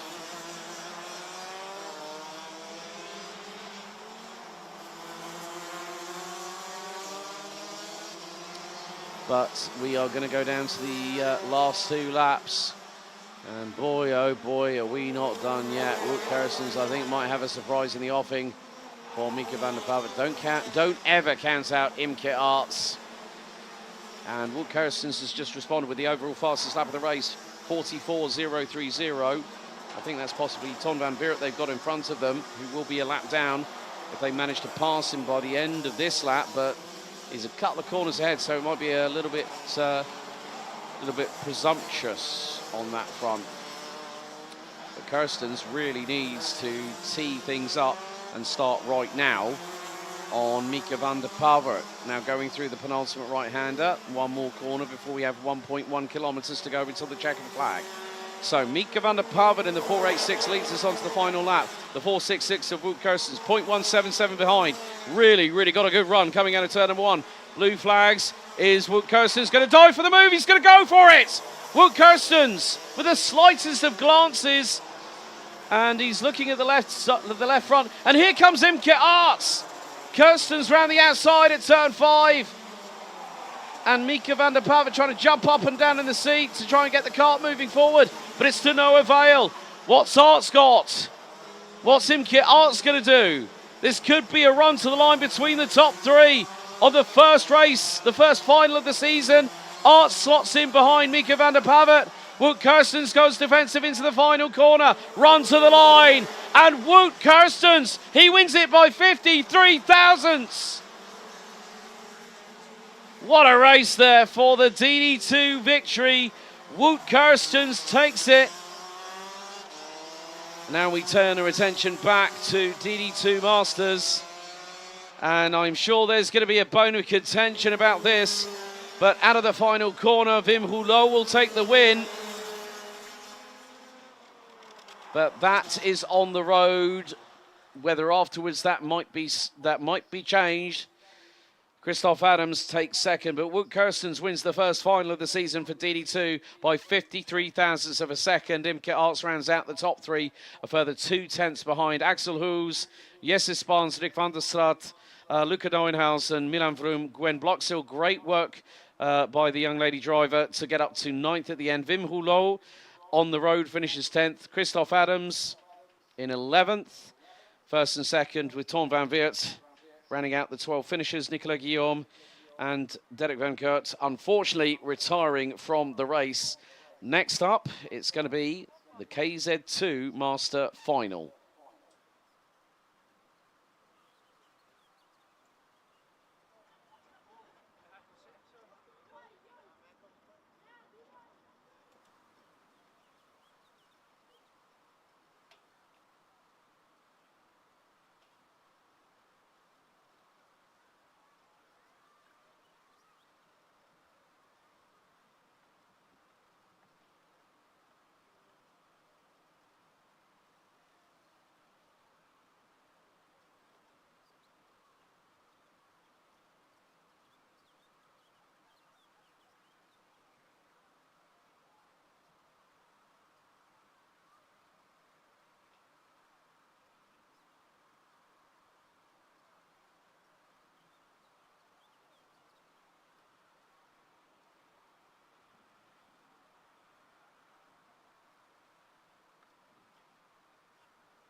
it's really funny there.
I see something.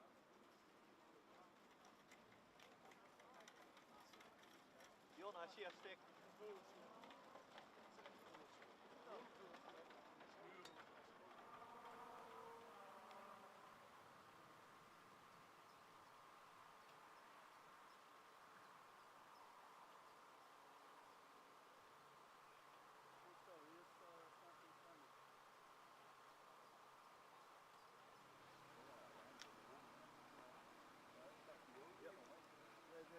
Give me 5 seconds. Yeah.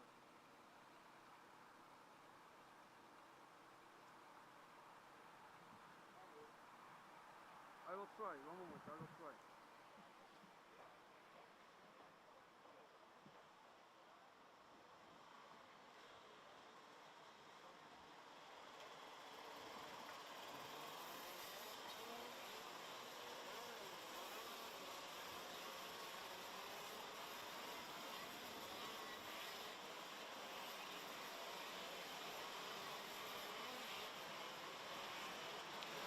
So we now go to our penultimate final of the opening round of the 2025 Chrono Karting Dutch Championship here at Circuit Park Berghem. And we go to KZ2 Masters. So penalties issued. 104, which is William van der Kai. 3-place penalty, ignoring yellow flags. Then driver number 162, Michael Verhoeven. 3-second penalty for unsportsmanlike driving. Martin Versteeg also, got unsportsmanlike driving, but got a 1-place penalty. And driver 118, Niels Böhler, got a front bumper penalty, adding 5 seconds to his time. Here's the grid. Wesley de Waal and Jeroen Bos round out the front row with de Waal on pole position. Erik Angenent and Edgar Oosting round out row 2. Mick Berghem and Sebastian Koppenol round out row 3. Glenn Vandenhoek and Benno Ridder rounding out row 4. They're by the top 8. Niels Böhler and William van der Kai complete your top 10. Mark Verhoeven, Anton Gidding, Martin Versteeg, Daniel Zisler, Mike Hendricks, Reese Llewellyn, William Klooster, Bas Steen, Niels Koster and Alexander Homerson round out your grid.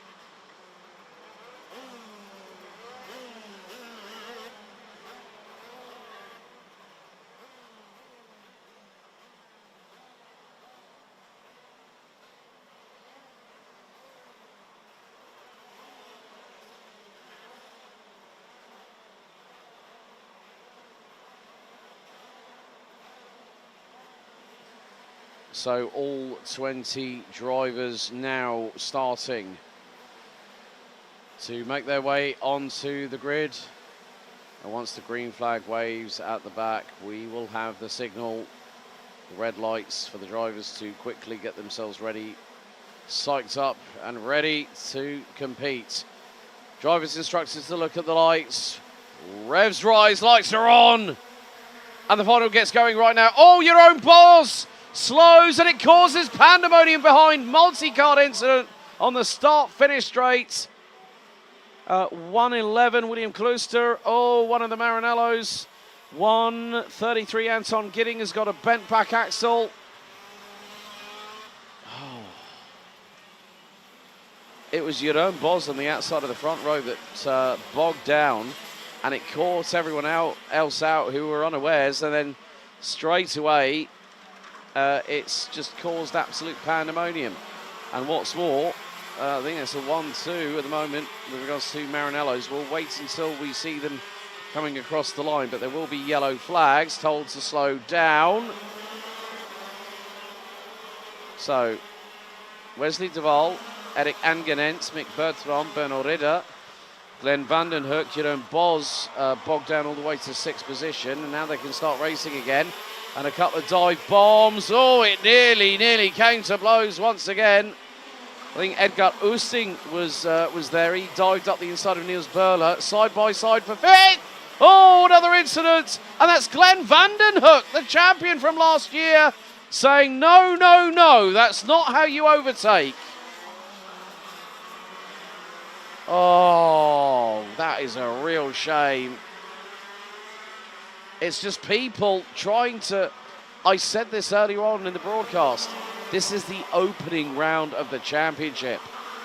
And at this point, what you need to start doing is scoring points. Yes, there are drop scores, but you do not want to have any blemishes on your tally. And now Glenn Vandenhoek has got to come right back. So affected in that incident, Anton Gidding, Daniel Zilstra, Mike Hendricks and Buzz Steen, all out. 4 competitors eliminated on the first, on the start line incident, start finish straight incident on lap number 1. And Glenn Vandenhoek has stumbled all the way down to 16th place, putting him around about 22 seconds back from race leader Wesley de Waal, who brings us over the line to start lap number 4. Oh, and one of the carts, that's the CRG going very, very wide. I think that might have been Martin Versteeg holding on and hopefully not having a code brown at the same time. And oh, these drivers are just really pushing the limit through turn 4. I understand what they're trying to do, but it's just... It's difficult to sometimes be as neutral as you can, but it's just that drivers are just going for really, really late lunges, and the big thing is that sometimes there comes that potential risk of someone ending up not just getting the short end of the stick, but potentially getting injured as a direct consequence of somebody else's actions. And I'm not going to throw anyone under the bridge on it, because there's no point. Everyone has had incidents where they've been involved, whether they've been the one that they've started the chain reaction inadvertently, through not, you know, and it's not through not want, they don't have any intention, but it's in terms of making a complete pig's ear of it. But there are times when a driver will think, yes, that gap I can go through, and then they find out the hard way when the other driver doesn't open up the steering, maybe doesn't even see them from way back where. But Mick Bertram is now joining this party. The 2 drivers, Wesley de Waal and Erik Angenent, both running on the Maranellos. As you can see, the Nassau panels. Aero has become a bit of a talking point with the new for 2025 Nassau panels, some of which, like say with the TB kart, has a little channel underneath the front of the Nassau panel that goes underneath it 4 or 5 vents at the top, and then a couple of little channels where the air will then go over the driver.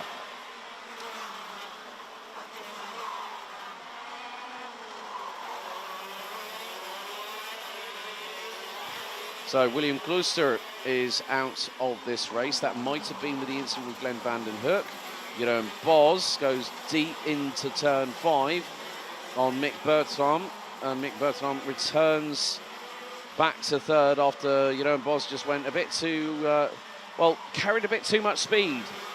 You know, there's commitment and then there's overspeed. When you think you've hit your braking point, the car doesn't really react to how you want it to work. So Sebastian Coppenol gets through on Rhys Llewellyn from the United Kingdom. That's for position P13.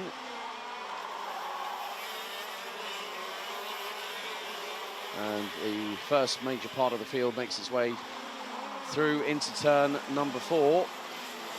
Bos, however, through 5 is really putting the pressure onto Mick Bertram for that 3rd place. So things are settling down in terms of aggressive tendencies of trying to put a move on the opposition. But with KZ2, you really have to have your wits about you sometimes, and more to the point,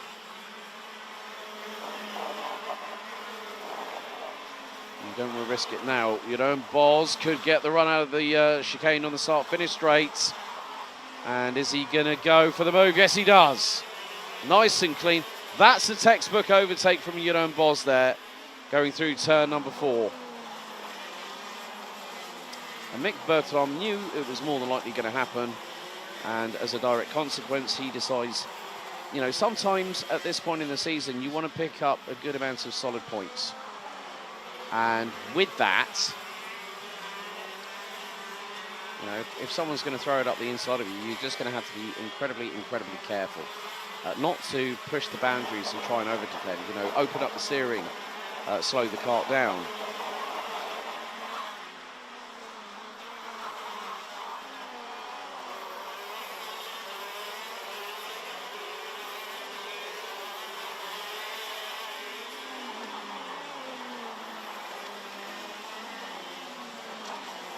Sam Knopfus has been in the YouTube chat. Oh dear, that was a bit too close for comfort.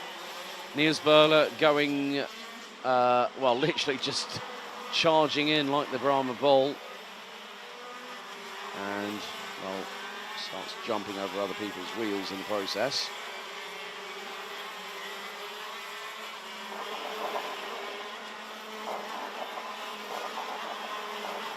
That would have been on the, well, that was the 162 that got impacted at that point. Mark Verhoeven, who's now down into 9th place, has already made up 2 positions over the course of this final. 8 minutes down, just over 5 minutes to go. And just behind Alexander Hommerson from Belgium. Martin Versteeg trying to look for an opportunity to get through. Goster and Hommerson have made up a couple of made up 9 places so far. So Goster 18th, Hommerson 19th, sorry, for Niels Goster, 20th for Alexander Hommerson.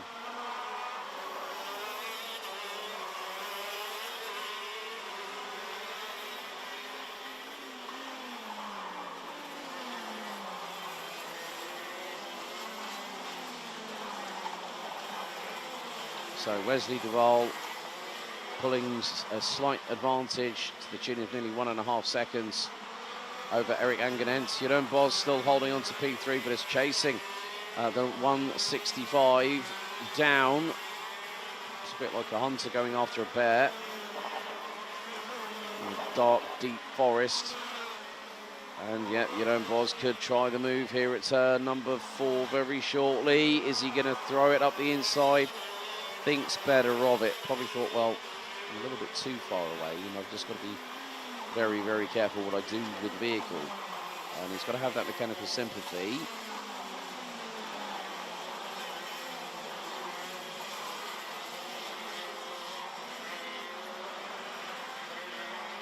So Angenent effectively playing I think, rear gunner now for Wesley Duval, because there's only 3 minutes and 25 seconds plus the 2 additional laps. So, what are we talking? 3 minutes 60 for European interviews, or for the interviews. Yeah, so you just sort of like see how over this, how these drivers are trying to mitigate the use of the tyres. And with the use of the tyres, sometimes you can coax the life back out of them. There are some that, you know, are slick tyres, they're not warmed up on a car, and then you go out and you're slipping and sliding, wondering who's put shoddy tyres on the back of my car. But what you actually want to see is what they would do if the real the real tyres developed for the car are done as best they can be to a Porsche specification. Meantime, Eric Angenent and Jeroen Bos are nearly intertwined by the bumper, so to speak, but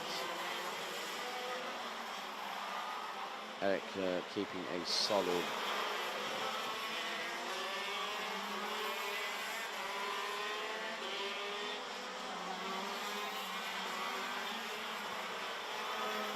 so 15 runners and riders carrying on the journey here at round 1 out of, well, 7 official rounds in the calendar, I believe. I know I'm going to be back for a couple more of them this year. So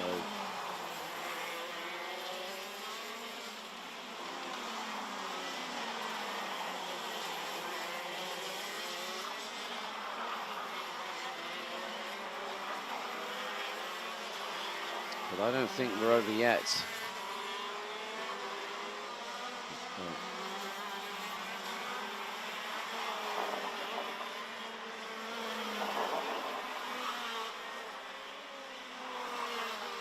So at the moment, biggest mover, Niels Koster, up 9 places from 19th. Now runs 10th. Alexander Hommerson from Stone Dead last, moved up 8 places, now currently 12th. Benno Ridder, the number 112 from the Netherlands, up 3 places. Really good.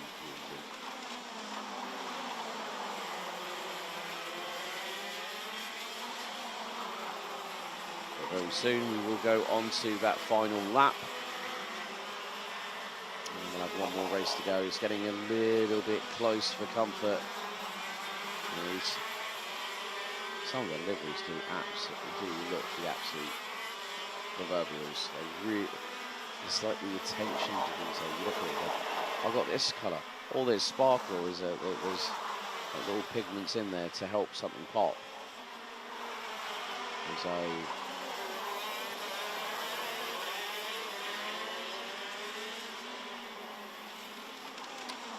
there's still, this is getting a bit tetchy now because that was Edgar Oosting following in the wheel tracks of Benno Ridder. Now, I'm wondering whether that is going to be one of these two karts here. So it's CRG versus Sodi karts.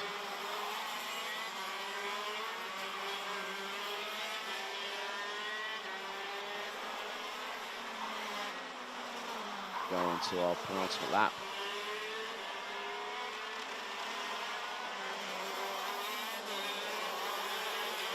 But Wesley Duval has really put a number on it, everyone else, because very soon he is going to be making his way to the finish line, and Wesley Duval will take the last lap board, and then we'll see 1.1 kilometers. Remember the win streak that Wesley Duval had on Virolart last year. Last lap underway, and he's ahead by 2.242 seconds, ahead of Eric Angenent. Jeroen Bos is still with the number 165, so expect the unexpected. Mick Bertram in 4th place, Benno Ridder, William van der Kay, Edgar Oosting, Niels Böhler, Niels Koster, and Marco Hoover round out your top 10 as we come down towards the final few moments. Oh, Jeroen Bos, I think, was being a little bit sneaky there, trying to open up the door. He's going to try again through the penultimate right-hander. Jeroen Bos. Oh, contact between the pair. And Angeren doesn't do it, but Wesley Duval wins again. It's back to winning ways. Wins the pre-final, wins the final. And with it comes a maximum haul of points. Can Wesley Duval, next time out, go and do the double again? Now, that man had the most successive race victories in 2024. Let's have a look at your provisional results. Wesley Duval takes the win after 20 laps by nearly 3.4 seconds ahead of Jeroen Bos. With Bos and Angeren having a little bit of a ta-ta-ta at the penultimate right-hander. Angeren mounting, well, I think it was Angeren mounting the back bumper of Bos as he sent it through the inside. Mick Botenholm and Benno Ridder round out the top five ahead of William van der Kay, Edgar Oosting, Niels Böhler and Niels Koster. With Mark Verhoeven rounding out your top 10. Costa with the most positions gained from 19th to 9th. Martin Versteeg, Alexander Homerson, Sebastian Koppenol, Glenn Vandenhoek would finish 14th ahead of the final classified driver. A lap down, Reese Llewellyn.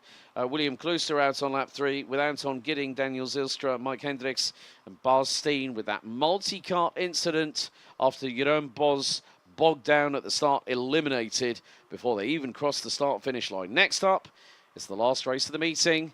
KZ2, the final, is next.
Now time for our last race of the weekend here at Circuit Park Berghem for the Dutch Championship two-stroke for 2025. KZ2 is now getting on their way.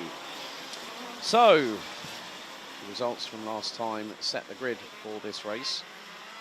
Over a duration of 13 minutes plus an additional lap. Jens Ter and Robin Glirum will be on the front row with Jens Ter on pole position. Kevin Steyhauer, Tommy van der Strooijs round out row number 2. Daniel Tenbach and Milan van Winden on row 3. Doug van Sifthout and Jeffrey Fixer, row 4. Ryan Kivitsbosch and Frederik Zevis round out your top 10.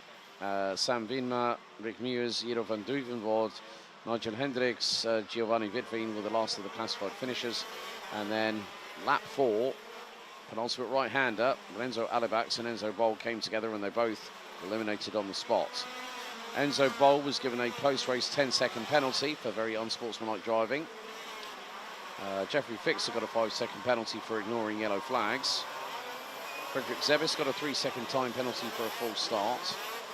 And then 266 Nigel Hendricks, 255 Enzo Bol and 214 Renzo Alibax all got a 5-second penalty for a front fairing.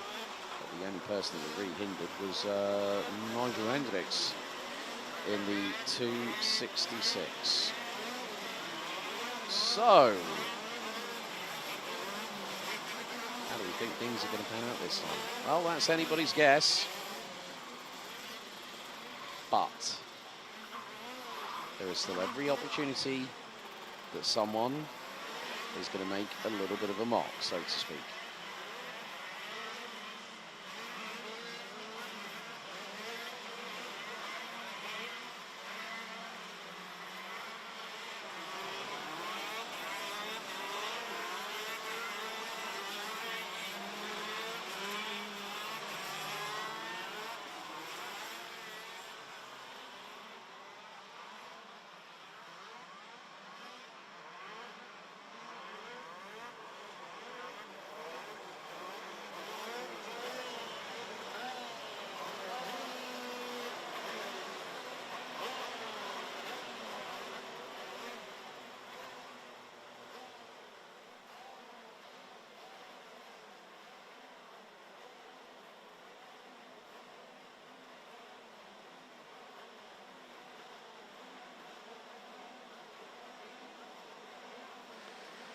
As the sun continues to bathe the start-finish straight here at Circuit Park Berghem, they're going to send them around for another formation lap.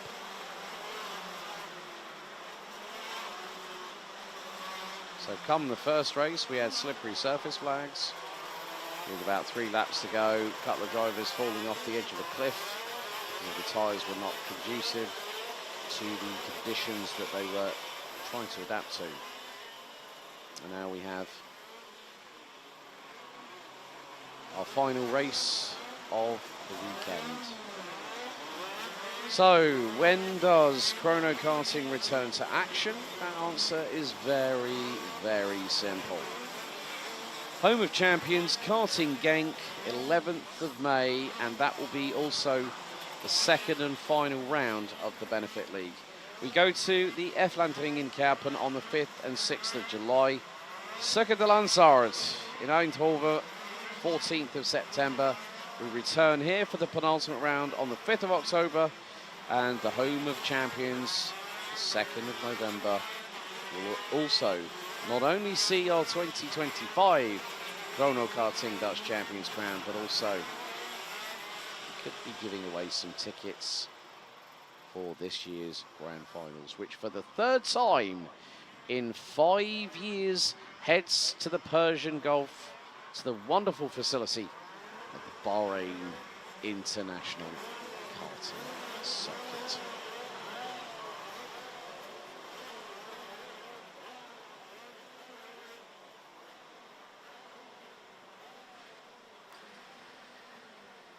So once again, the drivers line up.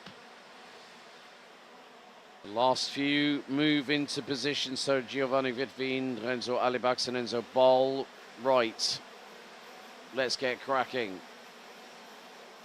as we are just about to hit 5:30 in the afternoon. Drivers instructed to look at the lights one last time. Revs rise, lights on, and we're on away. And Robbie Glirham dives up the inside into the lead of the race, and some drivers, oh, we've got a spinner. One of the Birlarts is the 277 of Van Sifthout. And I'm not too, has that back axle seized, or is he's gonna try and push it, try and kickstart it, or has that gone by the wayside?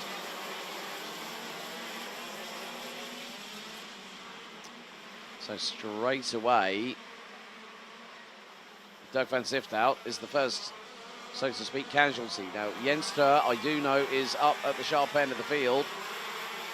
Bit of elbows out happening in the minute. Willem van Winden, Ryan Kiewitzbosch, amongst others, are trying to really do what they can. Van der Stroy is trying to close in on Robin Glirham.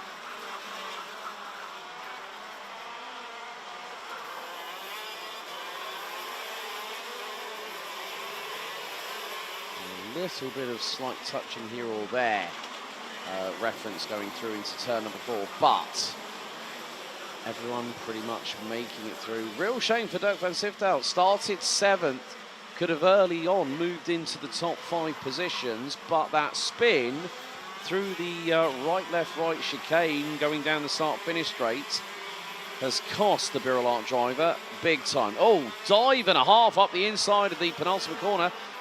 Welcome back, Kevin Sterhauer, the 211. Goes through, well, that was Tommy van der Stroy's, and I think there was a side-by-side. So we did, now, did someone, now there is a green flag. So I'm not sure if we had a possible yellow flag situation, but a dive for second. That was Daniel Tenbach. Well, was it Daniel Tenbach? No, Kevin Sterhauer. Kevin Sterhauer has gotten through on Daniel Tenbach. That will be for third, I'm sure. And that is the case. Oh, Kevin Sterhauer definitely got the fire lit under his backside, because that was an absolutely Herculean effort and a wonderful textbook manoeuvre at the same time. Jeffrey Fixer battling away with Renzo Alibax, who's jumped all the way from 16th position on the grid and is currently running P7, and he tries to get the crisscross. Fixer blocks the door. And there is someone going very, very slow. Who is that? That is the 232. Ryan Kiewitzbosch is going to pull the Kubica chassis to the side. And that car is not going any further. And I think, well, Enzo Boll, I haven't even seen circulate. The reason being, the car is out. He's out. 3-second time penalty going the way of Renzo Alibax. That could be for unsportsmanlike driving. No, it's a full start. Full start for Renzo Alibax. So, and it's really, really getting quite close out there, because Alibax is closing in on Jeffrey Fixer through at turn number 6 into 7 and 8 here. Alibax is just really, really putting the pressure on Jeffrey Fixer. Oh, and he clatters into the back of him. Fixer spins. Oh, and Frederick Sebes has to go avoiding, and Fixer's just taking, oh, what on earth? The wheels were still spinning. Jeffrey Fixer on the Maranello walks away in disgust from the 205 as up the inside tries to go Kevin Sterhauer on Robin Glirham. That is the most weirdest set of circumstances I've seen for a KZ2 in many a time. So all I can say, there's a definite storyline building here for the championship season. How many twists and turns, I don't really know.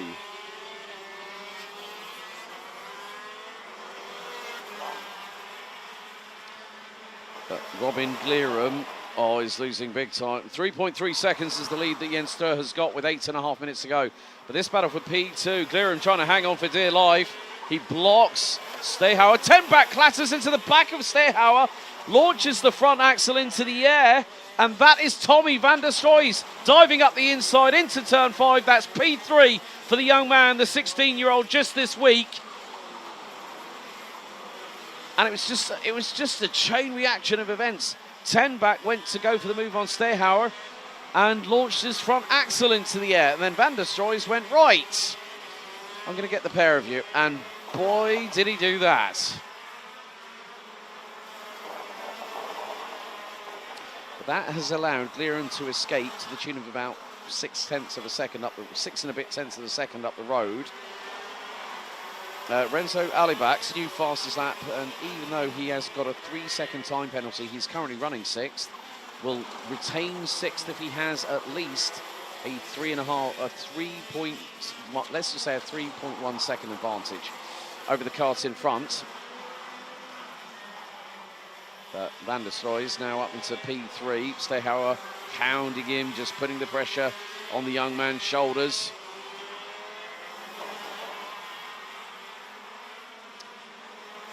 So van der Stroys holding on, looks over his right shoulder ever so briefly. Renzo Alibak comes flying out the final corner at a big rate of speed. And, well, could have been, if it was any wider, then Alibak would have been off and into the local scenery. Steyhauer just giving a little love tap to the back bumper of van der Stroys, just to say, yep, just let you know I'm here. I'm waiting, biding my time. When you make a mistake, young man, be sure to realise that I will pounce at a moment's notice.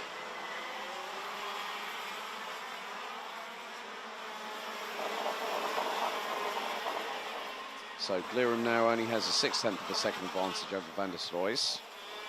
10 back has just gone quickest, despite that back axle going up and down like a yo-yo on a string earlier. So Jeffrey Fixer out, Ryan Kivitsbosch out, Enzo Boll out on lap 2. And van der Stroys just making the back end of that Burrell ART as wide as humanly possible. In front of Steyhauer, who's still again opting to brake late into some of the corners. Alibak is just consistently just trying to, he's done a last 3 laps, 42.576, 42.524, 42.898, and just did the fastest lap of the race, 42.269. Van der Stroys took the fastest lap on her for at least, well, like literally 2 seconds. Not even that, it was 1.1 seconds between them. So 42.466, then instantly we went to a 42.269.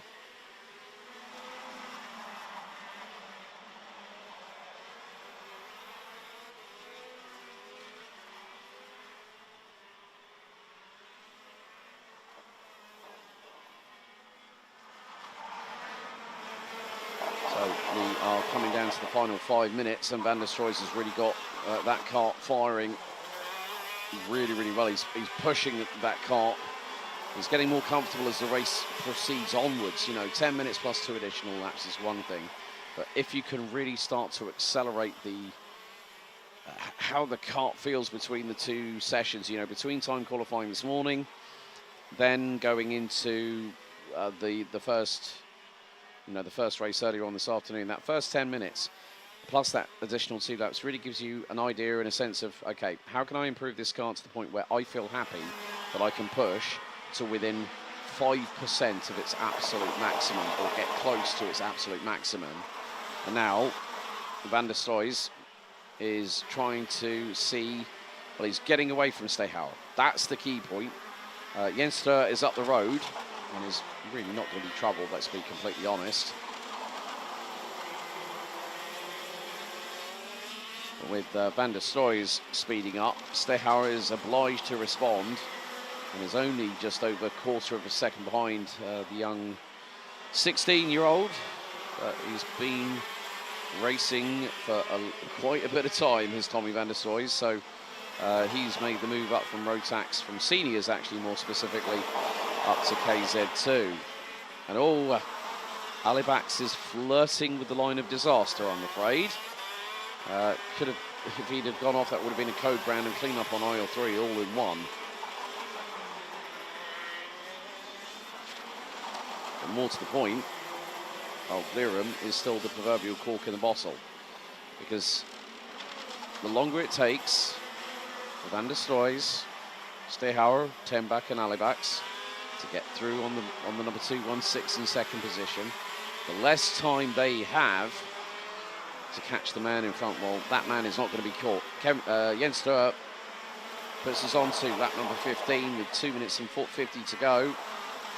Daniel Tenbach, new fastest lap of the race, 42.163, as our race leader makes his way down the short chute towards the right-hander at turn number 5.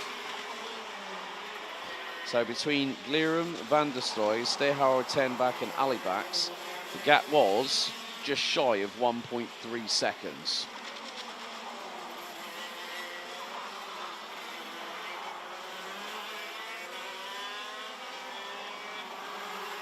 Jeroen van Duivenvoort has unfortunately dropped a position.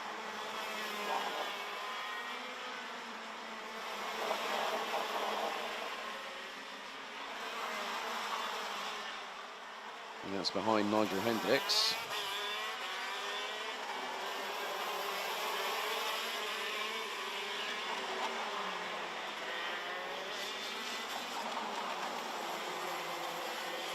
Alibax now really closing in on Daniel Tenbach.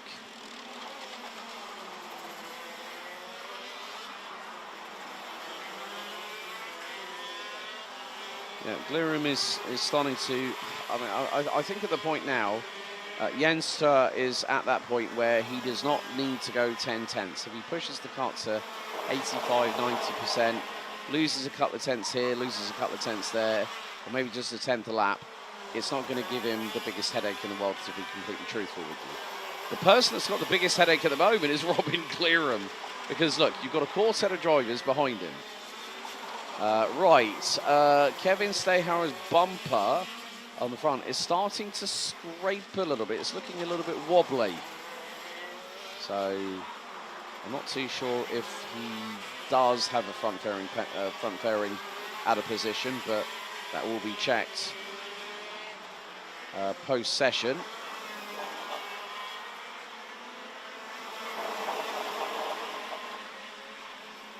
And with the lap times that Jens Steur is setting, well, we've probably got this and maybe another 2 or 3 laps to go. So they're going through the laps really, really quickly. We're on lap number 18 as the time hits 25 seconds remaining on the clock. Now, well, if Kevin Stehauer wants to get past Tommy Van der Stroy to take the final step on the rostrum, he's got to bring something special. Alibax is trying to do the same with Tenbach, and maybe that could open the door a little bit further along the line, but with 10 seconds to go, that is anybody's guess. Meantime, race leader Jens Steur is going to come across the line. 2 seconds to go, 3 laps remaining. As Van der Stroy is hustling Berghem along. Are we going to see a move into turn number 4? Yes, we are. And he gets through. It's nearly 3 wide on the outskirts of the corner because Kevin Stehauer tried to get the over-under on the pair of them. So Van der Stroy gets himself up to second. Stehauer 1 position away on the road from getting onto the podium. Whether that bumper may compromise his podium finish. If he gets one, that's a different kettle of fish, and that's going to be an unappealable penalty.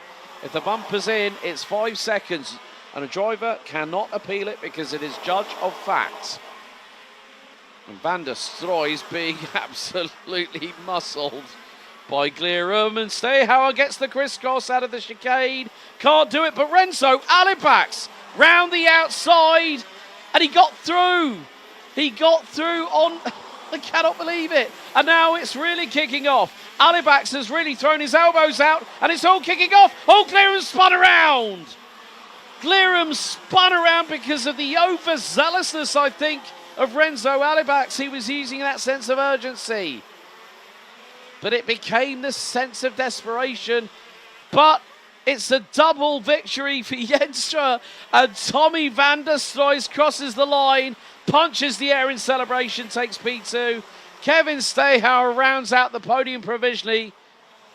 Daniel Tenbach, Renzo Alibax, Milan van Winden, Frederik Zebis, Sam Winmer, Robin Glerum isn't going to finish this one, I'm afraid. He's walked out of the car, and there is his teammate Enzo Boll. Robin Glerum, oh, what a shame for him. Tommy van der Stroy shakes the hand of Jens Turf for crop promotion. The Karting Champions League Winter Series KZ2 winner. A little bit of attrition in that race, and it all started kicking off, but there are your provisional results. KZ2 Jens Turf winning it by nearly 4 seconds, and a triple of Birol rounding out the top 4. Van der Stroy, Stehauer, 10 back. And the Henzer karts with Ali Bax, who got a bit feisty, let's be honest, in that last lap. Ahead of Milan van Vinden, Frederik Zebis, San Vinma, Giovanni Witveen, and Rick Mewes ran out your top 10. With Hendricks, Van Duvenvoort and Siftout running out the 13 finishers. Robin Glerum out on the final lap going into turn 6. Jeffrey Fixer out on lap 4. Ryan Kivitz-Bosch lap 3. And Enzo Boll out on lap 2.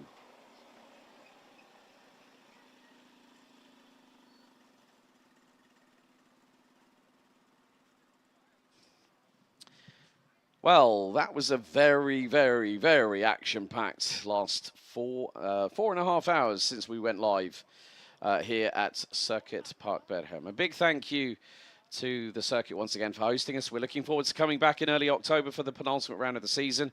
A big thank you to all the team behind the scenes, from the staff in the offices down to tyre bay, part for May, scrutineering, race control, stewards.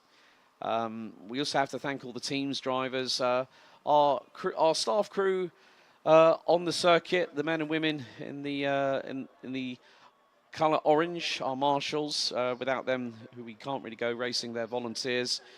Big thank you to medical. Big thank you to all the families that have also come along to support the drivers. And one of the things about karting, it's all about community, and it's always nice for us all to catch up with friends on a regular basis. So, Chrono Karting, the craziness is back in 2025. And boy, did Minis start it off very, very well indeed. But you're going to have to wait until the 11th of May when Chrono Karting will be back online for round 2 of the NK2T 2-stroke calendar. And then, of course, the Benefit League round 2 will conclude at the Home of Champions. A big thank you to Van Tienen Coffee Machines, VAG Technique and Vitteraf Racing for sponsoring the live stream. And, well, folks, I will see you on the 11th of May at the Home of Champions. Until next time, tot snel op de baan. See you again soon. Goodbye.